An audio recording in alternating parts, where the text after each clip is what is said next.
the question that doesn't shout, but merely whispers, creeping into consciousness in the quiet of the night, when the day's hustle has long subsided. What if the greatest bloodline in human history survived? What if Jesus of Nazareth, a figure at the center of millennia of traditions, left behind not only teachings, but also direct descendants? This thought, like ancient dust settling in a forgotten chapel, doesn't provoke a sacrilegious outcry, but rather a quiet, intriguing challenge. For history, as we know, is often written by those who triumphed, but what lies beyond the silence of those whose voices were suppressed or deliberately ignored? Traditional scholars, relying on doctrines and dogmas formulated at church councils such as Nicaea in 325 AD and Chalcedon in 451 AD, would inevitably point to the lack of direct evidence. They would recall the strict canon that determined which scrolls became part of sacred texts and which, like many of the Nag Hammadi manuscripts discovered in 1945, would be buried in the sands of history. However, marginal historians, those tireless researchers whose whispers echo through academic corridors, have long traced a speculative yet remarkably persistent thread. What if Mary Magdalene was not merely a devoted disciple, but the mother of a secret bloodline, a genealogical tree that did not end at Golgotha, but continued quietly and strategically, safely protected through the centuries? Picture this scene. A small vessel gently rocks near the rocky shores of ancient Gaul. On board, Mary Magdalene, burdened by unbearable grief and perhaps carrying new life, seeks refuge from the raging chaos of Jerusalem after the dramatic events of 30 to 33 AD. The air here is infused with salty sea breeze and the scent of wild herbs. In the distance, somewhere on the horizon of your imagination, the faint chime of a church bell can be heard, a church yet to be built. It is here, in picturesque Provence, that legends begin to emerge, where locals still whisper of a holy woman who arrived from the east, carrying a treasure incomparably more valuable than any gold. Of course, for most traditional historians, these tales would elicit nothing more than a condescending smile.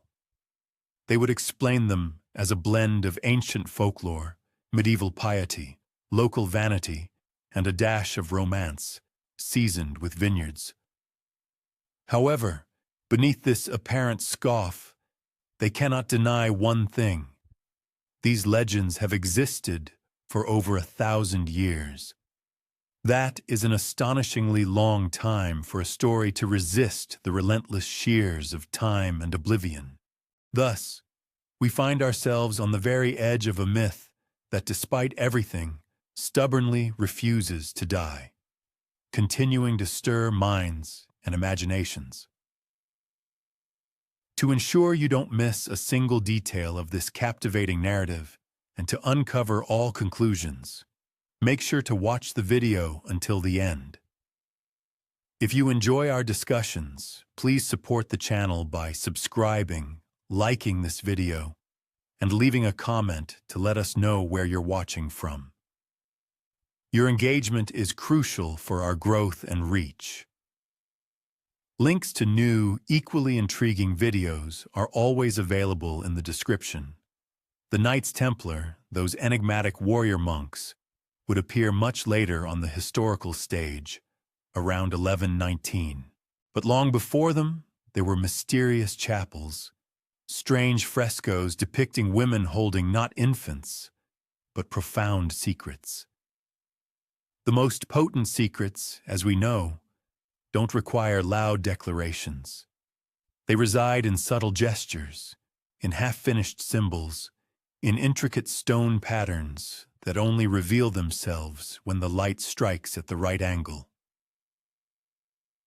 Like the labyrinths laid out on the floor of Chartres Cathedral, where, according to tradition, initiates once walked a silent path to enlightenment.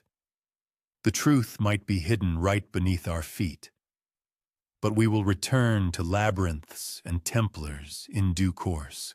For now, imagine this bloodline, passed down not to the sound of triumphant banners and war cries, but in cradles, in the quiet of monasteries, through generations of merchant families and noble houses. And sometimes, when the clamor of history grew too deafening, among the simplest peasants, whose obscurity served as their best protection, it wasn't about power, at least not in its conventional sense. It was about survival, because the very existence of this lineage meant a constant threat of persecution. Popes whose authority rested on specific dogmas did not welcome competing claims to divine right. Kings, striving for the stability of their dynasties, feared unpredictable heirs. And yet, through the turbulent oceans of time, this whisper persisted, passed from generation to generation. Envision it as a relay race, where instead of a physical baton, a secret is passed, fragile, priceless, and utterly silent. And somewhere in the heart of Europe, this secret is about to find its protectors. Those who will wield swords not only for Jerusalem, but for something far more ancient, far more quiet and sacred. But very soon, we will delve into the history of the Templars and their possible connection to this mystery. The night air is full of questions, isn't it? It faintly smells of beeswax and ink, the kind scribes used in candlelit scriptoriums, copying texts they perhaps were not meant to fully understand. You can almost hear the scratch of quills, the soft rustle of parchment, as a monk pauses to glance anxiously over his shoulder. Remember that feeling. We will return to it when we enter the mysteries of Rennes-le-Château. For now, let us simply allow this current of enigma to carry us further. Imagine this bloodline being passed down not to the sound of trumpets announcing great deeds, but with lullabies, softly whispered over sleeping children. A bloodline that survives precisely because it never sought a throne or overt power. It hides in plain sight among ordinary stonemasons, in apothecary shops, and when the time came, within the ranks of warrior monks who knelt beneath red crosses. Some historians will still wonder, what is the point of a bloodline if it never claimed secular or spiritual authority? But therein lies the astonishing paradox, doesn't it? Perhaps true strength lay precisely in not claiming, in a quiet defiance that could outlast entire empires. And now, as you close your eyes, the boat gently rocks again on that Provençal shore. The child is safe for now, but history has a way of awakening even the most deeply sleeping secrets. You feel yourself being carried further by the current of this quiet, yet powerful question. The waves have settled, but the air still hums with salt and unsolved mystery. Imagine Mary Magdalene once more, her sandals touching the stony Provençal shore, where the scent of rosemary clings to the morning mist. She is not like the idealized saint from stained glass windows. She looks tired, but resolute, and perhaps, just perhaps, pregnant. Legend, that stubborn old muse, tells us that Mary Magdalene fled Jerusalem after the crucifixion, carrying with her not only deep sorrow, but a secret that could shake the foundations of empires. You may have heard the version where she arrives in Sainte-Marie de la Mer, greeted not by trumpets and fanfare, but by the quiet understanding of fishermen and salt workers who saw something more in her. Here she ceases to be merely a penitent sinner. Here she becomes something else, the mother of dynasties, whose legacy would be kept in the deepest secrecy. Mainstream chroniclers, of course, would rush to present their refutations, laid out on ancient parchments. There is no conclusive evidence, they would insist with certainty. All of it is nothing more than medieval fabrications, dressed up in fanciful forms. However, as is well known, evidence is not always etched in stone with unshakable solidity.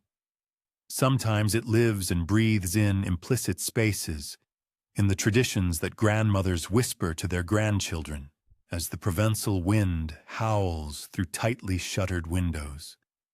And these barely audible voices tell of a sacred womb. The essence of the theory is this: Mary Magdalene, perhaps already carrying Jesus' child, was secretly taken from the chaotic land.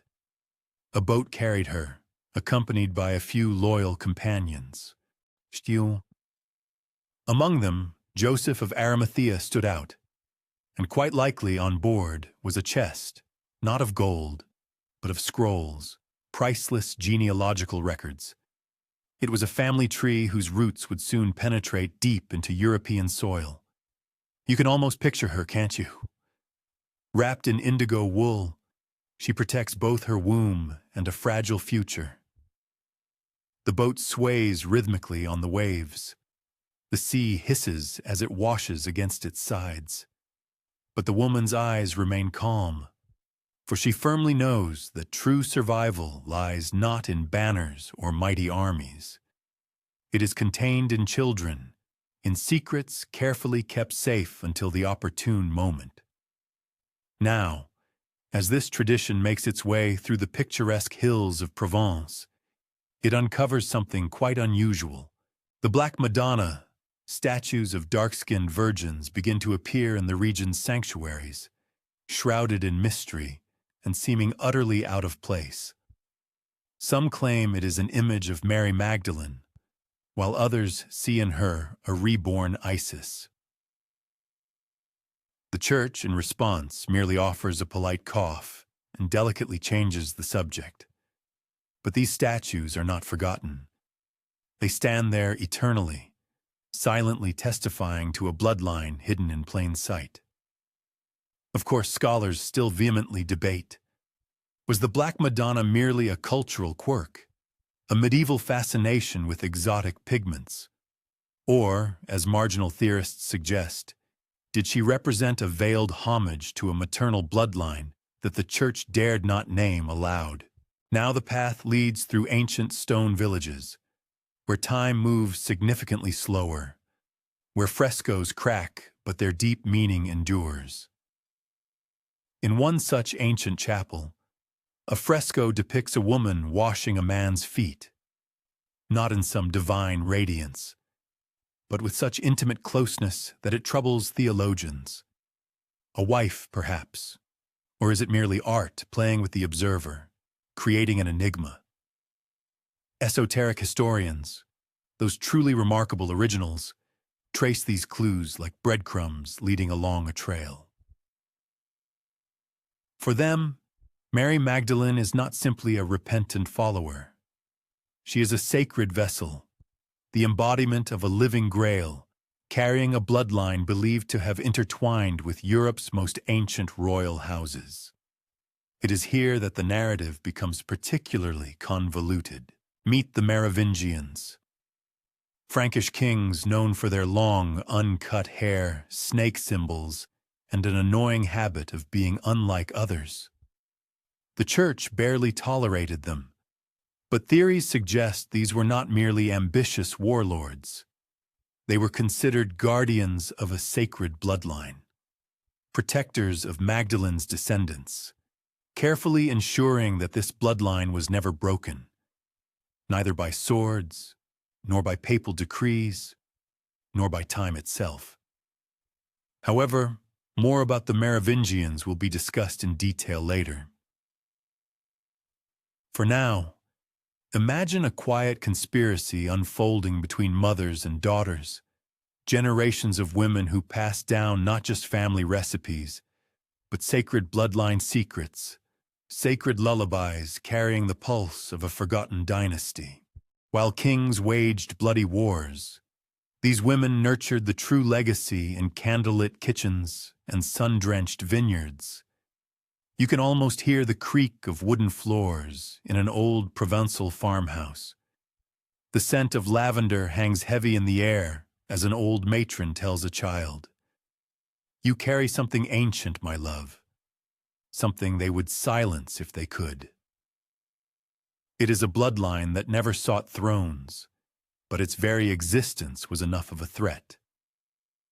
Historians will argue about this endlessly. Some stubbornly insist it's just romantic nonsense, a patchwork quilt of folk tales stitched together by conspiracy hunters with too much free time and too little hard evidence. But oddly enough, these same historians still cannot fully explain the persistent veneration of Mary Magdalene in this region, nor why her presence seems woven into the very stones of these lands. Symbols endure where facts crumble. And tonight, tracing her shadow through cobbled alleys, one pursues not a saint. One follows a woman who survived empires, not with armies, but with whispers. The bloodline, if it survived, did not shout about itself. It sang softly, waiting for ears that could finally hear it. One feels it now, the quiet pull of a bloodline, permeating time, drawing one into its deep mystery. From the Provençal shores, our path inevitably leads to a dynasty shrouded in mystical veils and serpentine signs, to the Merovingians. They should be imagined not as faceless monarchs from dusty textbooks, but as living, breathing enigmas. Picture a solemn coronation in a candlelit basilica, where Frankish nobles kneel, their swords glinting under vaulted arches, and in the very center stands a Merovingian king, his uncut hair flowing like a river of shadows over his shoulders. This hair, as tradition holds, was not merely a fashion statement. It was a symbol, a sacred covenant. The longer the hair, the purer the bloodline was considered. Historians, of course, will remind us that the Merovingians ruled the Franks from the 5th to the 8th centuries. Their legacy is a complex tangle of battles, betrayals, and blurred borders.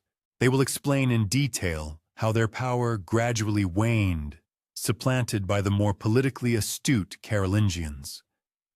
But what they will not explain, what they cannot explain, is the persistent presence of serpentine symbolism, entwining this dynasty like a coiled guardian. Marginal theorists argue that these kings were not merely warlords, they were custodians, protectors of a sacred bloodline. Their very rule served as a shield for something far more ancient than any monarchy, something sacred, something quite inconvenient. The motif of the serpent invariably slips through the tapestry of Merovingian artifacts, its image meticulously engraved on bronze buckles, skillfully woven into exquisite stained glass windows, and gracefully coiling around royal seals. For some observers, this was merely an echo of a pagan past, an ancient symbol of wisdom rooted in pre-Christian beliefs. Others, however, saw a deeper meaning, a veiled reference to a secret bloodline, whose roots, it was claimed, traced back to Magdalene's exiled womb. Academic circles, of course, usually greet such interpretations with an ironic smile. They rightly point out that serpentine imagery was widespread in Gallo-Roman art, and linking it to sacred bloodlines is, in their view, a considerable stretch. But perhaps the true alarm among scholars is not caused by the serpent symbol itself, but by a far more audacious idea, that beneath the visible surface of medieval Christianity, an ancient, unbroken thread of heritage continued to exist, stubbornly refusing to be severed. A traveler might imagine standing in the courtyard of an old abbey, listening to the crunch of gravel under their boots.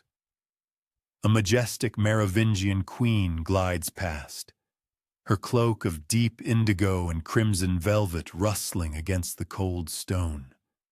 In her hands rests a bronze pendant in the shape of an 8-pointed star, perhaps a simple family heirloom, or perhaps a key to a secret deeper than it appears. The church, always vigilant, felt considerable unease about these long-haired kings. Their firm refusal to cut their hair was not merely an act of vanity. It was an undeniable challenge, a quiet yet persistent claim to a heritage that no bishop could excommunicate or invalidate. And when subtle persuasion failed, history, figuratively speaking, sharpened its scissors, preparing for decisive action. The Carolingians, in the end, rose to power, and the Merovingians officially vanished from the political arena. However, history, as we know, is remarkably inefficient at tidying up loose ends, leaving behind a multitude of questions. The persistent theory posits that although the dynasty was politically dismembered, its bloodline simply went underground, dissolving into and being absorbed by noble houses, scattering among merchant families, hiding under new coats of arms, yet always remaining vigilant and ready for revival. And somewhere along this secret path, the Knights Templar, those enigmatic guardians in white cloaks, took on the mantle of protecting this hidden heritage. Now, if one recalls the Black Madonna encountered in Provençal chapels, one begins to notice her more frequently in Poland, in Catalonia, even in remote Alpine churches. She is always depicted as dark-skinned, always maternal, and often enveloped in a thick veil of mystery. Was she a Madonna of inclusivity, a symbol of universal acceptance, or did she serve as a cipher for those who knew precisely where to look? Closing one's eyes, one can imagine a Templar chapel lost in the mountains. The air there is cold, imbued with the scent of frankincense. Beneath a fresco depicting the Virgin Mary under a cloak, a knight kneels, slowly tracing a finger over a serpent skillfully carved into the stone floor. He is not praying for victory in battle. He is merely ensuring that a name, that a bloodline, is remembered, not forgotten, but preserved in memory. Some scholars still dismiss such ideas. Coincidence, they murmur softly, just folklore. But how many coincidences must overlap before a pattern becomes undeniable and obvious? One begins to see it, doesn't one? The Merovingians were never just an ordinary dynasty. They represented a living cipher, a continuous enigma, and although their crowns were taken, their secret continued to live in ancient manuscripts, in skillful carvings, in the hidden rituals of those who truly understood the stakes of this historical game. The bloodline was never loud. It never openly declared itself. But its presence remains stubborn and persistent, like the scent of wax and myrrh that lingers in old stone chapels long after the candles have been extinguished. As evening twilight deepens and serpentine images once again coil into the shadows, a realization emerges. The Merovingians never truly disappeared. They merely changed their mode of movement, their paths, and beneath the Templar cross, their bloodline patiently awaited its next guardians. The torchlight flickers on rough stone as one descends deeper, immersing oneself in silence, deeper into the pulse beating beneath history's skin. One no longer stands in a grand cathedral. One is beneath it, where the air is colder, thicker, heavier. The crypt of Rennes-le-Château awaits. Rennes-le-Château, a name that itself hums with a certain mischief, a premonition of mystery.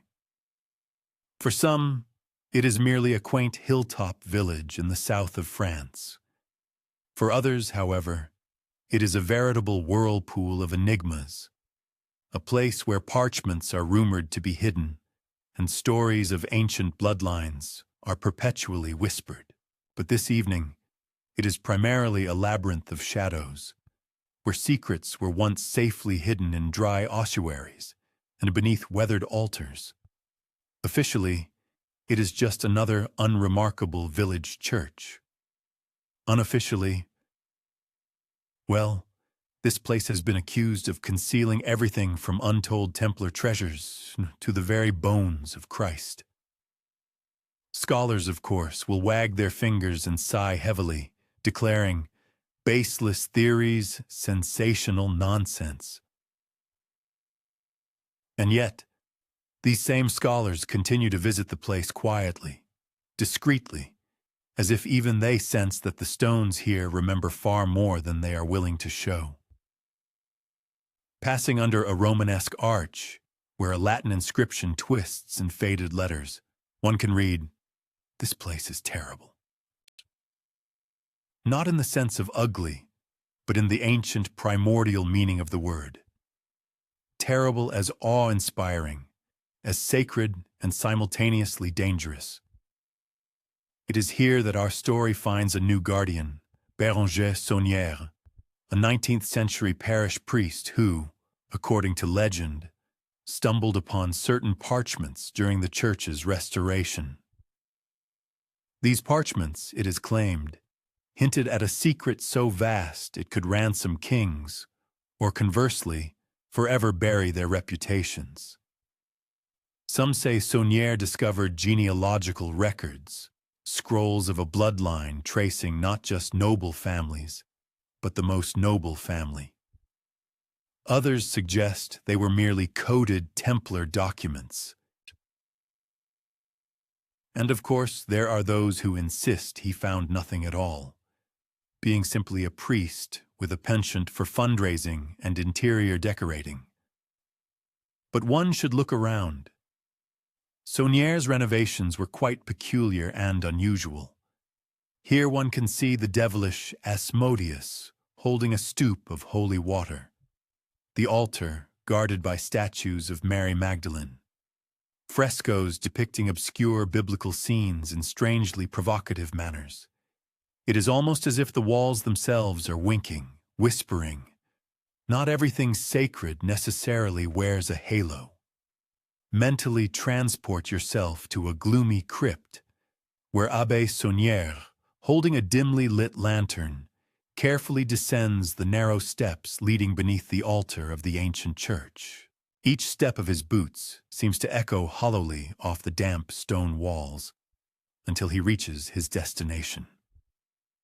There, he discovers a small wooden chest, securely sealed with a wax emblem, an image of a serpent coiled around a star. This man is no ordinary treasure hunter, driven by greed. He is rather a guardian, deeply understanding that true value sometimes lies in treasures remaining hidden from prying eyes. Many historical accounts diverge regarding the contents of this mysterious chest. Some assert that it contained a document capable of confirming the survival of an ancient royal bloodline, tracing its origins to Jesus and Mary Magdalene.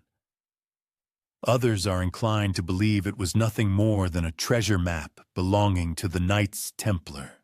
There are even whispers that inside lay a book of names, a list of the guardians, protectors, and continuators of this very bloodline, which managed to survive the horrors of the Inquisition and numerous excommunications.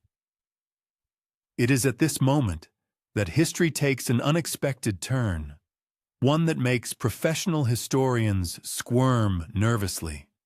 Abbé Saunière suddenly and inexplicably became rich. His wealth was not merely significant, it was enigmatic, incomparable to winning a village lottery. It allowed him to finance lavish church restorations and the creation of extensive private libraries.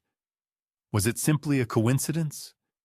Or was it payment for silence, for preserving a secret that was too explosive to allow to surface. Imagine hearing the sound right now. The creak of old iron hinges as a massive stone slab slowly shifts. Beneath it, a hidden cavity is revealed, lined with centuries of dust and human bones. At its very center, carefully wrapped in oiled leather, lies a scroll. It is not a gospel, but something far more intriguing, a genealogical map. On it are names, branching like grapevines through the centuries. It was a family tree whose existence seemed impossible. Naturally, skeptics would vehemently reject such claims. They would insist that Saunier's fortune was acquired from selling masses, and the treasure is merely a myth fabricated by opportunists. However, if that were the case, then why the mysterious inscriptions? Why the hidden chambers? Why the elaborate reordering of sacred icons into patterns that, to the initiated eye, tell a story far beyond church dogma? It feels as if the village itself is a palimpsest, a parchment that has been rewritten but never fully erased. As one emerges from the crypt, the night air feels different, lighter, yet somehow charged. The gaze involuntarily falls upon the chapel's facade, where two columns rise, known as Jachin and Boaz. They stand like guardians. Perhaps they are Masonic symbols, or perhaps older, deeper references to guardianship. One has stepped into a place where symbols speak louder than sermons, where snakes and stars whisper more powerfully than church bells. The bloodline here is not merely a relic. It is alive. It breathes through the mortar, through the sacred geometry that Saunier skillfully carved into his church, masking it as simple decoration. And regardless of whether one believes in these parchments or not, the spirit of Rennes-le-Château compels one to keep asking, what secret was so dangerous, so powerful, that it had to be hidden under layers of myth, masonry, and disinformation? As the moonlight gently bathes the village, one feels its pulse, the pulse of a bloodline that never truly slept. One stands beneath the overhanging vaults of a Templar commandery. The air here is still, yet electrified, as if the very stones are listening to ancient secrets. In this place, whispers turn into oaths, and legends are born not in the grand halls of kings, but in cold, vaulted chambers where secrecy is the first and last rule. The Knights Templar. According to conventional history, they were crusaders, warrior monks, equally adept with both sword and scripture. However, beneath this polished and accepted narrative lies another deeper layer, stubbornly refusing to be erased by time. What if their crusades were about more than just a march on Jerusalem? What if their true mission was the preservation not of relics, but of a bloodline itself? A bloodline that could shatter the very hierarchy of Christianity if its existence were revealed. The church branded them heretics, and the crown declared them a threat. But those in the shadows knew the truth. The Templars were guardians of a secret, older than any papal decree, and far more dangerous. Imagine a secret council gathered deep within a Templar preceptory. The chamber where they sit is circular. The table they sit at is adorned with a carved, 8-pointed star, the same symbol seen etched in chapel labyrinths, on hidden vault doors, and engraved on bronze pendants passed down through generations. Torches flicker, casting shadows on the solemn faces of the knights as oaths are whispered. A single scroll lies in the center of the table, sealed with crimson wax depicting a serpent. This is not a battle plan. It is a genealogical map, a map of bloodlines tracing back to a contentious point of origin. The mainstream historical account would stop here. The Templars were bankers, soldiers, builders, not guardians of bloodlines. But this is where the narratives diverge. How did a military order amass such sudden and enormous wealth? How did they gain access to the Vatican's closed archives, secure privileges no other order dared to ask for, and build fortified structures with enigmatic architectural codes? Marginal theorists argue that beneath their militaristic facade, the Templars functioned as a mobile network of keepers. The treasures they were accused of possessing were not golden chalices or jeweled relics. They were documents, genealogies, keys to a bloodline that, if confirmed, could destabilize both thrones and altars. Consider, for example, the persistent legends of Templar ships, laden not with military spoils, but with crates of sealed scrolls and carved stone tablets. They sailed not to markets, but to safe havens where the bloodline could continue quietly, unbroken. Imagine this scene, under the cover of night. A Templar vessel glides across the waves, its holds guarding a deep secret. It sails away from the clutches of the Inquisition, heading towards secluded abbeys where the resident monks seem to understand the true stakes involved. Of course, academics would quickly caution, reminding us that mere coincidence does not prove causality. They might argue that the Knights Templar were simply shrewd pragmatists whose actions were dictated by purely rational considerations. However, when one begins to carefully examine the geographical distribution of Templar commanderies, discovering their strategic placement along ancient pilgrimage routes that, incidentally, remarkably intersect with the supposed migration paths of certain ancient bloodlines, it becomes exceedingly difficult to entirely dismiss this intriguing hypothesis. Behind the stone walls of these very commanderies, acts took place that were not recorded in financial ledgers or registration books. The initiation of the keepers of the mysterious bloodline was not carried out through lavish, solemn ceremonies, but through barely audible, whispered oaths, uttered in the dim light beneath vaulted ceilings illuminated by flickering candlelight. It was symbols, coiling serpents, shining stars, and intricate labyrinths that served as the true language of these secret gatherings, remaining utterly unnoticed by those within the order who sought only military glory and material gain. There is an ancient Templar saying, rarely quoted, "Not all treasure is silver." In the context of these unseen rituals, it acquires a profound meaning, a value that surpasses any riches ever held in the wealthiest treasuries. Now, let's mentally return to that very council hall, where an atmosphere of tense anticipation reigned.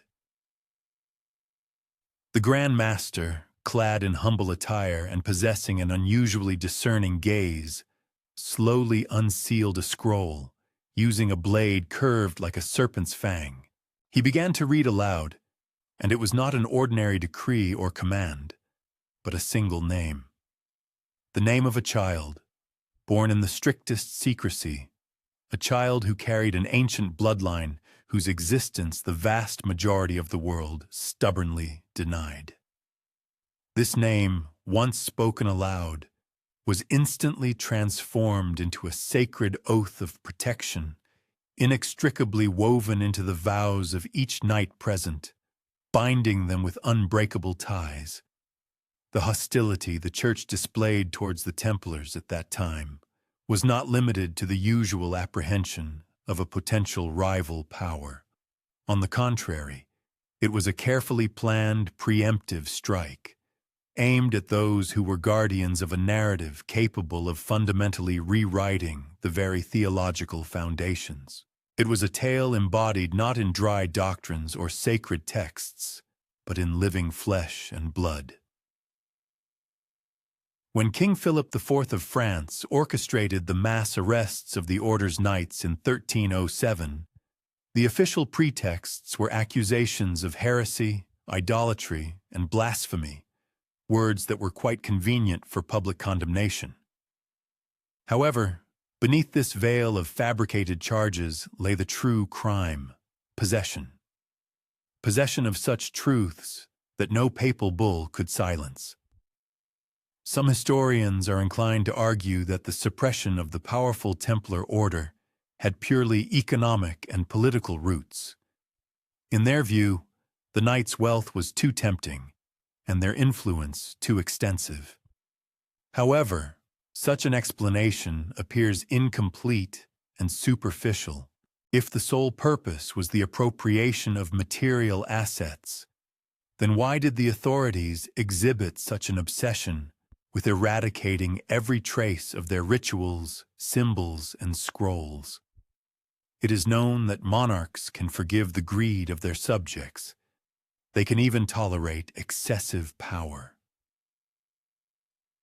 But a secret capable of questioning the very legitimacy of their divine right to the throne, that is something they would never allow to exist and breathe.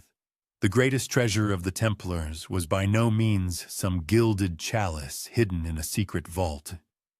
It was a meticulously compiled genealogical map, unassuming, seemingly fragile, yet possessing enough power to shatter centuries of established dogma.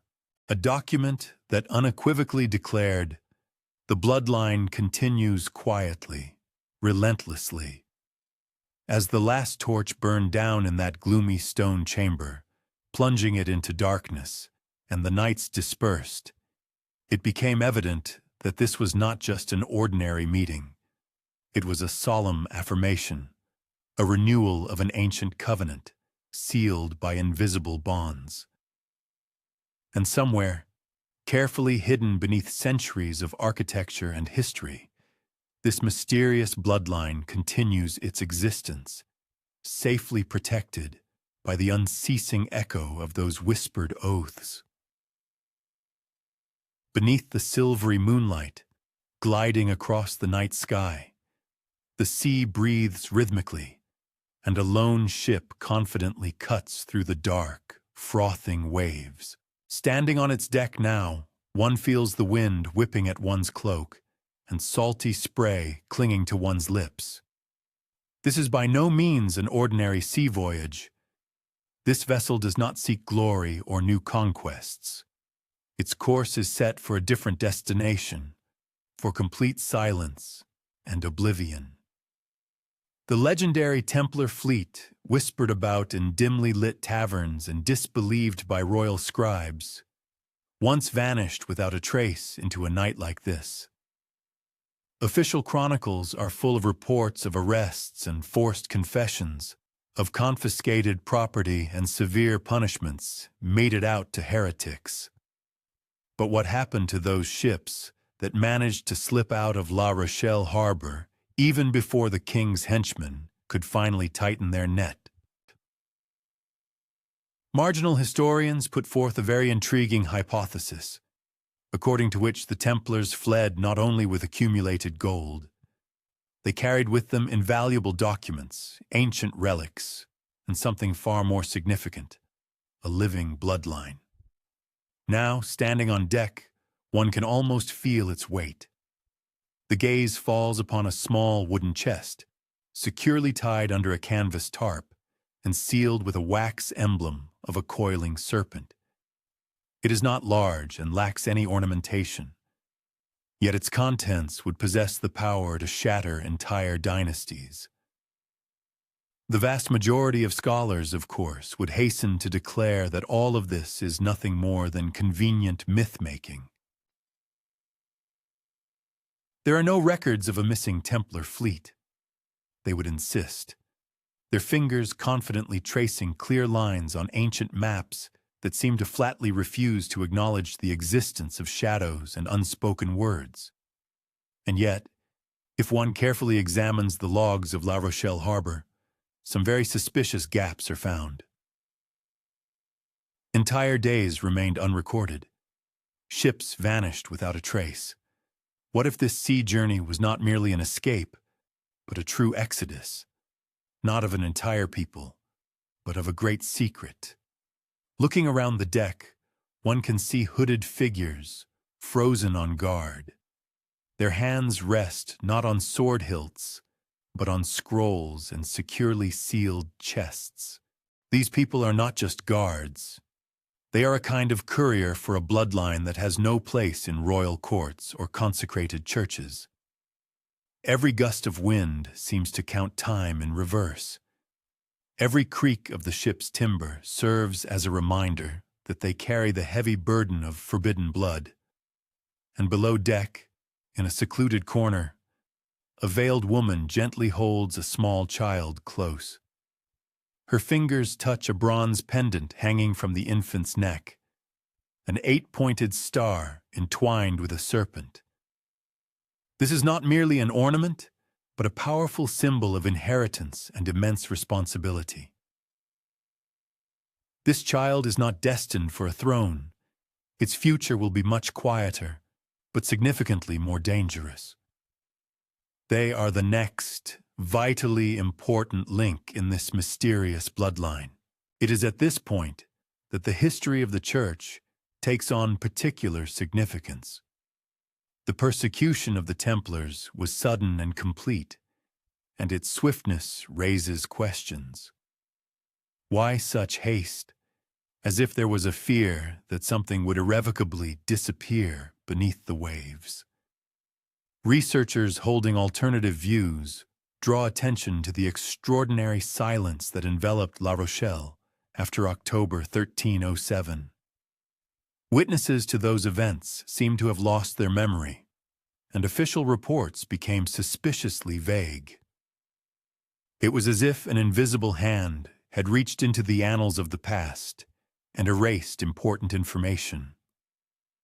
The vessel suddenly lists, and the observer notices a small patch of land on the horizon. This place has no name on royal maps. Perhaps it is an abandoned monastery, or perhaps merely a temporary stop. The main thing is that it is remote from the world, isolated, representing an ideal hiding place for secrets that are not destined to be officially recognized. The Templars did not need impregnable fortresses. They needed corners where truth could hide in plain sight. Stone chapels, walled gardens, labyrinths carved into rocks became their secure repositories, where the bloodline continued its existence. Not in majestic palaces, but in silent abodes, under the vigilant guard of those who understood the gravity of their mission. Upon descending into the hold, the air becomes saturated with the smells of wax and parchment. Scrolls, carefully wrapped in oiled leather, are neatly stacked, resembling fragile logs. However, it is the genealogical map that captures one's attention. Unfurled on a makeshift altar, it stretches through long centuries. Its ink, though faded, retains its tenacity.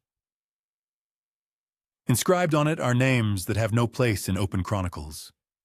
Names that, if spoken aloud in certain courts, could provoke inquisitorial investigations. The Templars were not fleeing mere punishment.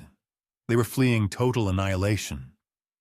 On deck, the night mysteriously whispers of possible pursuit.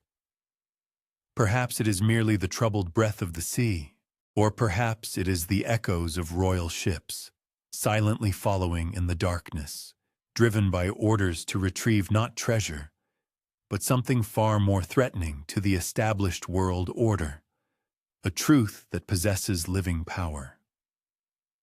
Of course, skeptics would regard such deliberations with distrust.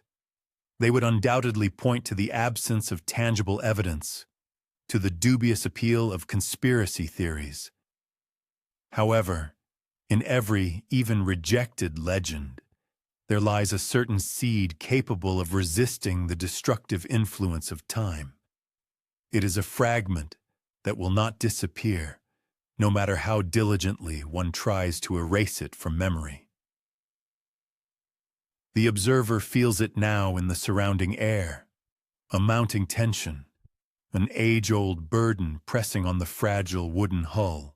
The ship transports not just people or ancient artifacts. It carries a deep contradiction, a living paradox that dares to challenge the orderliness of the official historical version. As the island approaches, torchlights begin to flicker along its rugged shore. There on the bank, hooded figures await. Their hands are empty, but filled with unspoken anticipation. On this day, the bloodline will silently pass from one guardian to another. Without any celebrations, without documented ceremonies, there will only be a silent transfer of a secret that is too dangerous to be entrusted to scrolls alone. The ship glides smoothly into a hidden cove, where the sound of the surf is muffled by the jagged rocks. Ropes are thrown, heavy chests are lifted, scrolls are carefully packed. Last to disembark is a child, sheltered beneath the folds of a simple woolen cloak.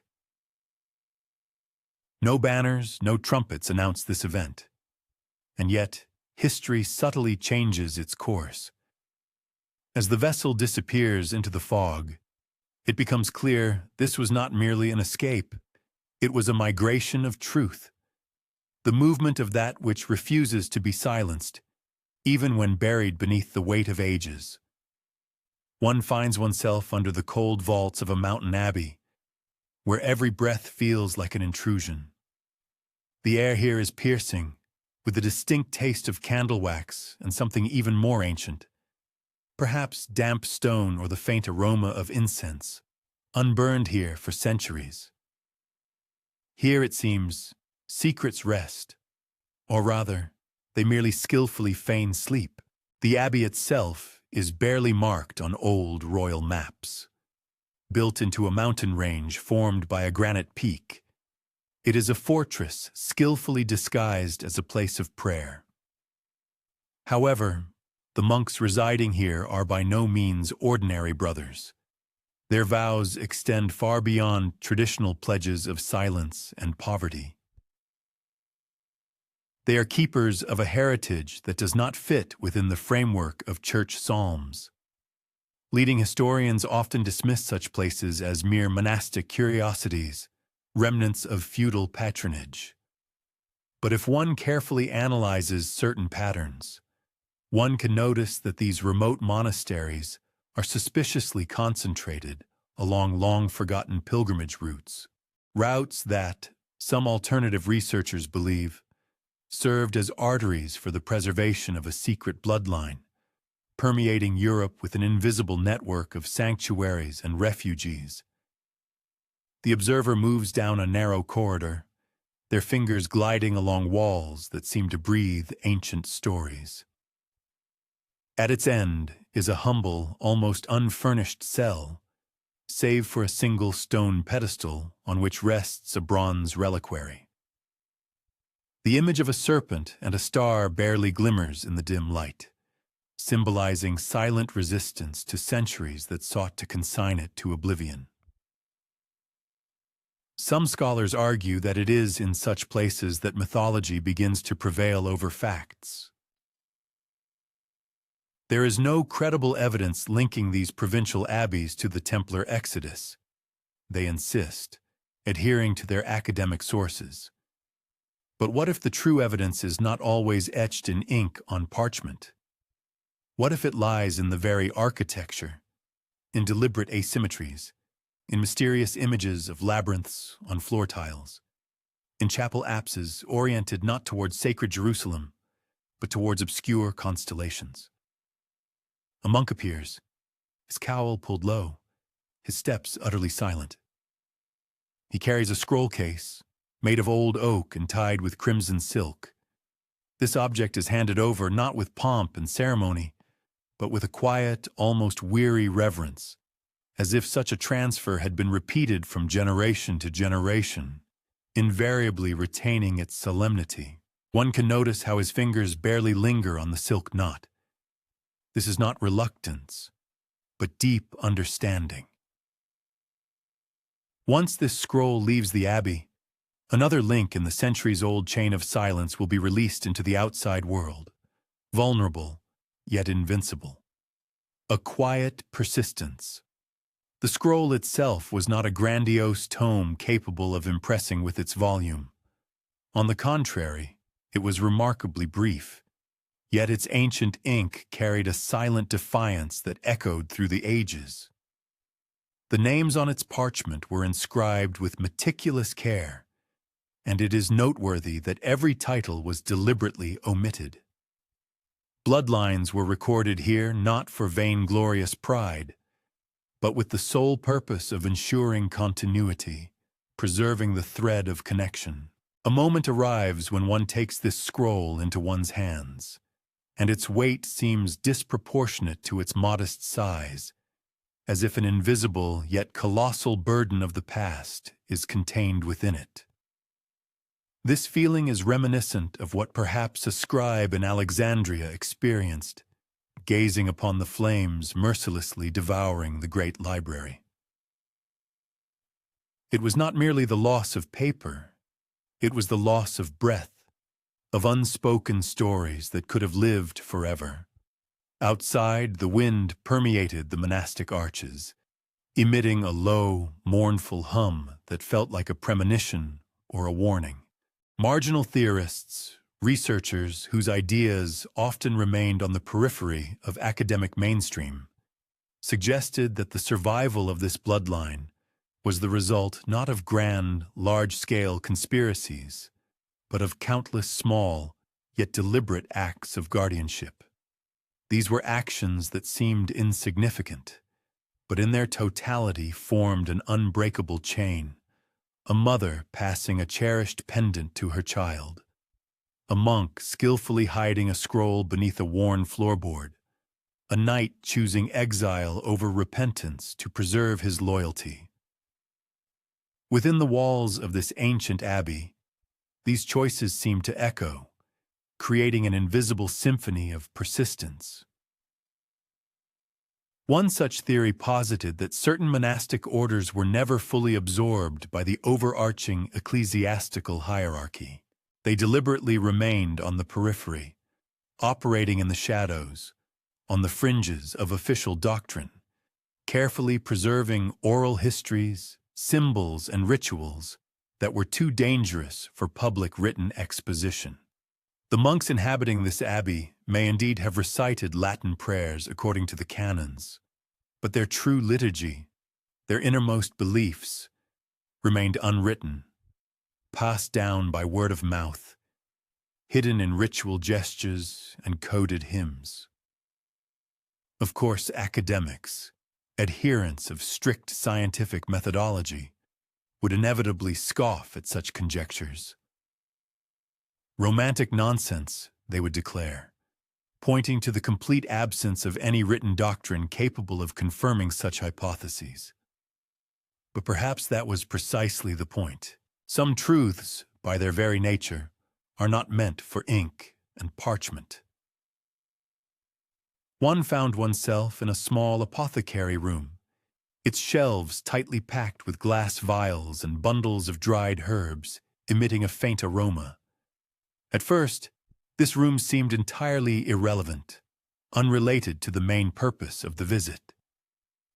But then one's gaze fell upon the faint outline of a serpent, skillfully carved into the apothecary's central beam, almost erased by relentless time, yet unmistakably recognizable. It became clear that this room was not solely intended for healing bodily ailments. The monk pointed to a map, made of goatskin, spread out on a simple wooden table. It bore no national borders, no names of kingdoms, only an enigmatic grid of symbols, 8-pointed stars, coiled serpents, chalices, labyrinths. This was not a map of a place in the usual sense. It was a map of memory. Each symbol marked a location where the bloodline had been carefully preserved. Some were abbeys, others mysterious caves, deep wells, and even seemingly the most mundane crossroads. A finger traced the symbols, and one felt an invisible web stretching across Europe, passing through impregnable mountain passes and beneath ancient city stones. The meaning was not in the destination, but in the connection itself, in the continuity of the thread. The monk said nothing, but an unspoken question hung in the air, seeming to penetrate the very soul. Would the visitor remember what ink dared not say? The abbey bells tolled, their sound muffled by distance, but their rhythm resonated deeply in the heart. This place was not meant for loud declarations or grandiose proclamations. It was a sanctuary of quiet persistence, where history lived in whispers and shadows. It became clear that the Bloodline's endurance had little to do with royal alliances or lavish knightly oaths. It survived thanks to these forgotten sanctuaries, where history was preserved not in treasure vaults, but in breath, in memory, in the enveloping silence.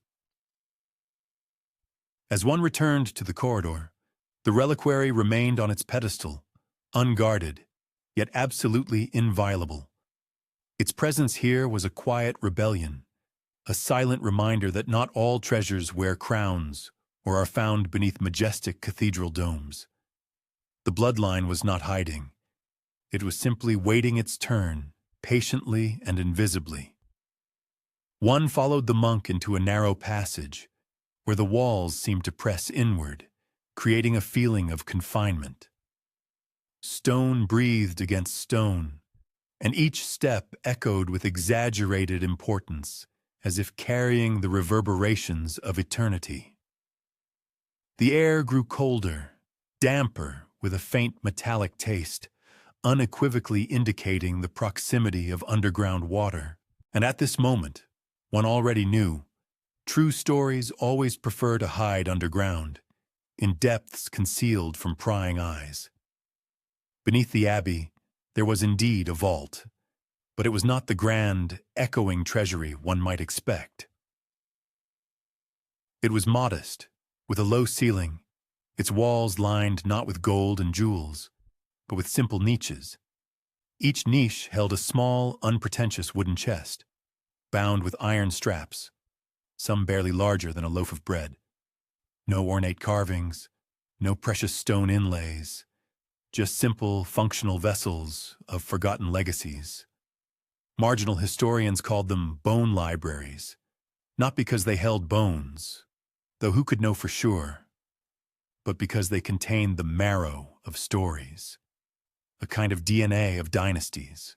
These chests did not contain treasures in the royal sense of the word. They carried tokens of a bloodline, serpentine rings, inscribed chalices, scraps of parchment inscribed with ancient family seals. Mainstream scholars, however, had a less poetic and more pragmatic name for these repositories. To them, they were monastic relic archives, dry, sterile, purely academic terms. They cataloged the contents, compiled their inventories, and in doing so completely missed the very essence. Because these were not museum exhibits intended for display. These were breadcrumbs left for those who dared to follow the trail. One stopped before one of the niches, where a chest stood slightly ajar. The monk noticed the gaze and, without a word, carefully lifted the lid, revealing the contents. Inside, on a folded piece of goatskin, lay a small bronze pendant. The pendant bore an 8-pointed star, intricately interwoven with a coiled serpent, an emblem that had appeared over centuries in the margins of obscure manuscripts, subtly carved into the lintels of ancient chapels, and secretly worn by certain noble bloodlines, guarding their secret. It is at this point that the academic world divides into irreconcilable camps. One group of researchers asserts that the serpentine star represents a Templar adaptation of the ancient Eastern symbol of the Ouroboros. citing the extensive trade routes and dynamic cultural diffusion characteristic of the era. Other scholars, however, resolutely insist on its Merovingian origin, seeing in it a mark of sovereign blood that was appropriated and carefully concealed by the Templars after the tragic fall of Jerusalem. These scholarly battles seem as ancient and irresolvable as the mysterious chest itself, around which they unfold. One cautiously picks up a scroll made of goatskin. The material crackles softly, its surface dry and fibrous, like the skin of an ancient creature long gone. The ink on the scroll has faded considerably under the onslaught of time, yet remains quite legible, however. The script is neither Latin nor Greek. It is unequivocally a cipher, a special language of glyphs, designed not for mass reading, but for memorization by only the chosen few. Meanwhile, the monk lights a small oil lamp, placed on a stone shelf. Its soft, wavering light gradually disperses through the room, revealing faint engravings on the wall behind the chest.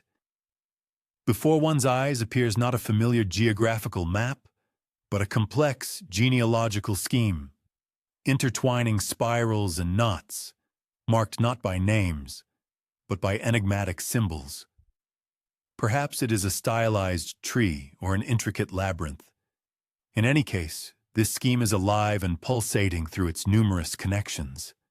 At this moment, a strange, curious warmth begins to emanate within the room, as if the ancient walls themselves respond to the lamp's soft light, slowly exhaling the secrets they have carefully guarded in their cold, silent stillness for centuries. The monk, without speaking a word, points to one of the nodes, clearly marked with the snake star symbol. This node is located neither at the very root or source of the labyrinth, nor at its conclusion. It seems to float somewhere in the middle of the complex structure, representing a key point where many paths converge and intertwine. In certain circles, particularly among so-called marginal theorists, it is actively asserted that the discovered symbol is direct evidence of a parallel command structure within the Order of the Templars. According to this hypothesis, it was a secret order whose primary mission was to preserve a specific bloodline, operating discreetly under the guise of the well-known hierarchy of knights, commanders, and grandmasters. This extensive network of guardians, it is believed, pledged their oaths of loyalty not to Rome, but precisely to this ancient bloodline. Thus, it is a secret hidden within another, even deeper secret. An inner voice almost physically senses the skepticism of modern historians that would inevitably arise at the sight of these artifacts. They would likely declare, this is merely an allegory, a medieval meditation on the ideas of spiritual rebirth. However, then the logical question arises, why hide such a message in a deep vault beneath an abbey, carefully code it, seal it, and pass it down through generations only in whispers, in the strictest secrecy? With particular care, the monk closes the massive chest. It is noteworthy that he uses no locks, nor is there any need. In this case, the force of traditional inertia proves far more powerful than any iron latch. One has a distinct feeling that if anyone were destined to open these ancient vaults, that person would undoubtedly possess the necessary knowledge. Otherwise, the chest would simply refuse to reveal its centuries-old history. As one ascends back to the main cloister, the contrast between the worlds is deeply striking. Bright sunlight generously floods the ancient flagstones of the courtyard, and the distant chorus of bells serves as an unseen reminder of the bustling world that exists above. A world of markets, political intrigues, inspired sermons, and pervasive skepticism.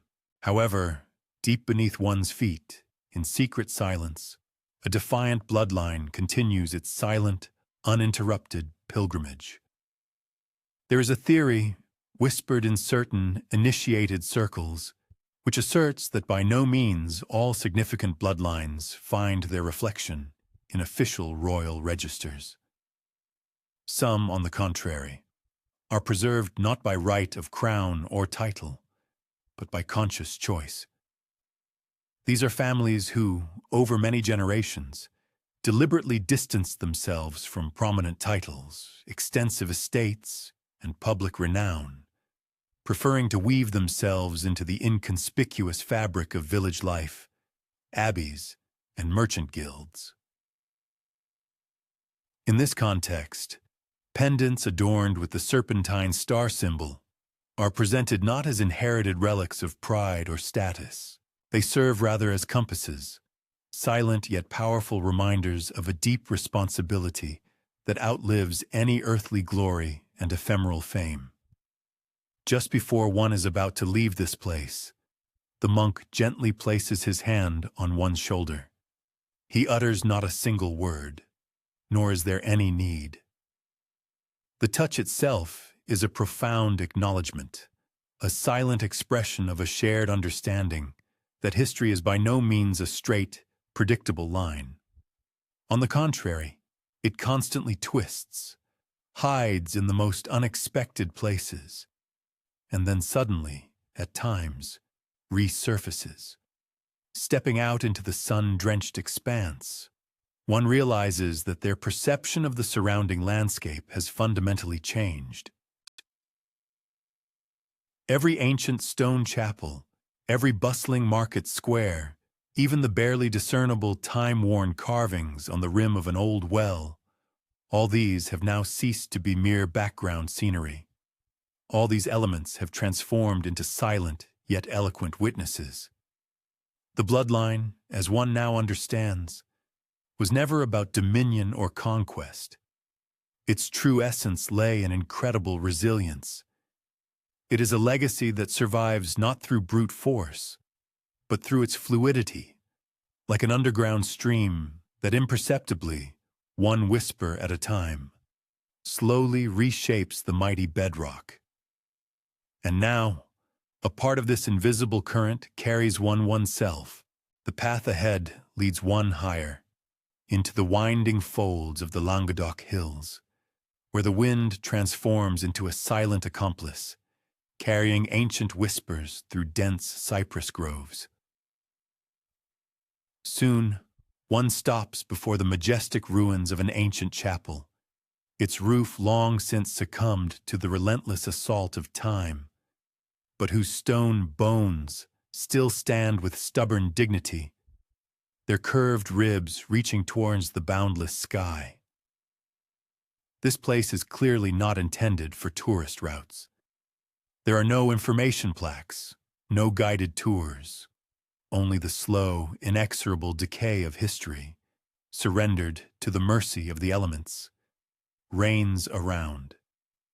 However, beneath this apparent desolation, something alive, something subtly pulsating, can be felt.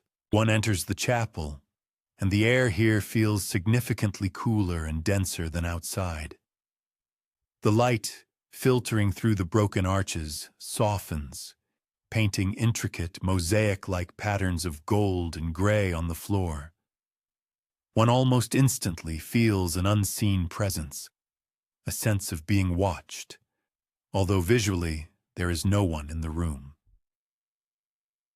The nave of the chapel stretches into the distance, its floor paved with ancient flagstones that have worn concave over centuries of countless footsteps.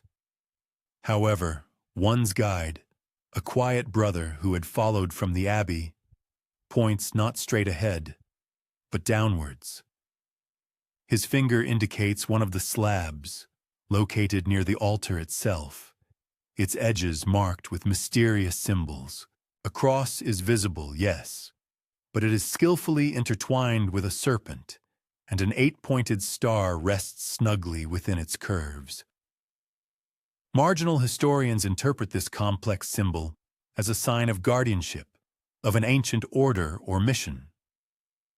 Mainstream academia, however, categorically rejects such interpretations, considering it merely a decorative element, a whim or deviation of a local craftsman. But it is at this very moment that one begins to intuitively understand that often it is precisely in such deviations that truth prefers to hide. With considerable effort, the slab finally shifts, revealing a narrow, almost vertical descent into a chamber that resembles a deep wound in the earth's body rather than an ordinary room. One begins to descend, and the air around gradually becomes colder, until the walls begin to clearly glisten with emerging moisture. Then, in the depths, a low stone plinth appears, on which rests a mysterious chalice. It is devoid of gold or any precious adornments.